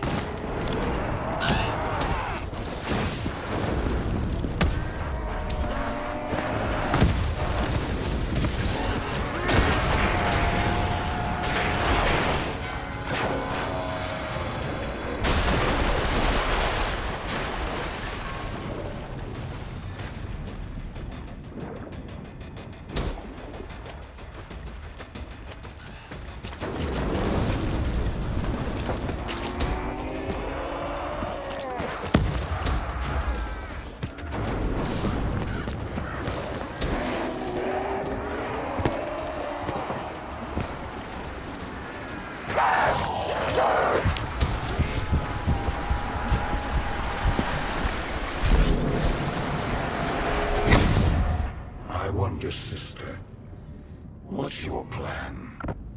After you kill me, who's next? Our father? The king on his fiery throne, Cronus, Proteus, and Hybris, Chiron, the four brothers of the Great Sea, the Mir...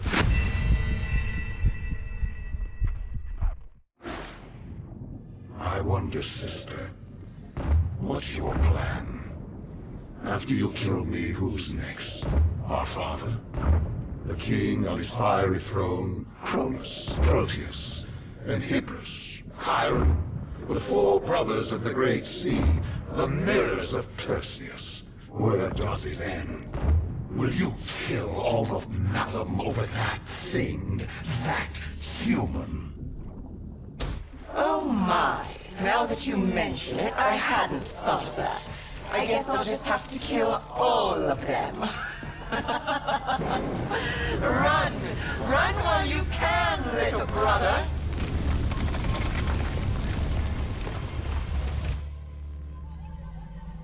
Deimos did exactly as I had hoped. I knew, given the chance, he'd turn all of humanity into his army. Only then could I take him home. But to open the gateway, he needed a human sacrifice. Just as the test subjects were sacrificed to open the gateway in Coalescence. A blood offering. You. You know he's not wrong. You are strong. Stronger than any human I've seen. You force yourself to carry the weight of the world. You use it. It motivates you. You're driven by the need to do better, to improve on what you once were. What's more human than that? The drive to do better, to be better. I won't let you do this. We're not finished. She's burned your hearts. You're already weakening. Once she destroys your soul, it will be complete. What choice do you have, Deimos? This is the world you made for yourself. I cannot be defeated. I won't be undone. I cannot be undone. Why won't you just die? This is your chance! Let's see what a mortal can do! Do it! Kill him! No. I am Deimos, demigod of dread and terror! Oh yeah? How's this for fucking horrifying? Wait. This is Zurich. You said I couldn't come back to Earth. Right now, we've got bigger problems. Why? Because we killed your brother? Heir to the throne of Malum? We've thrown this universe into anarchy. Demigods, sirens, titans, deities alike will go to war. Let them come. I like the sound of that. So, what's the plan, partner?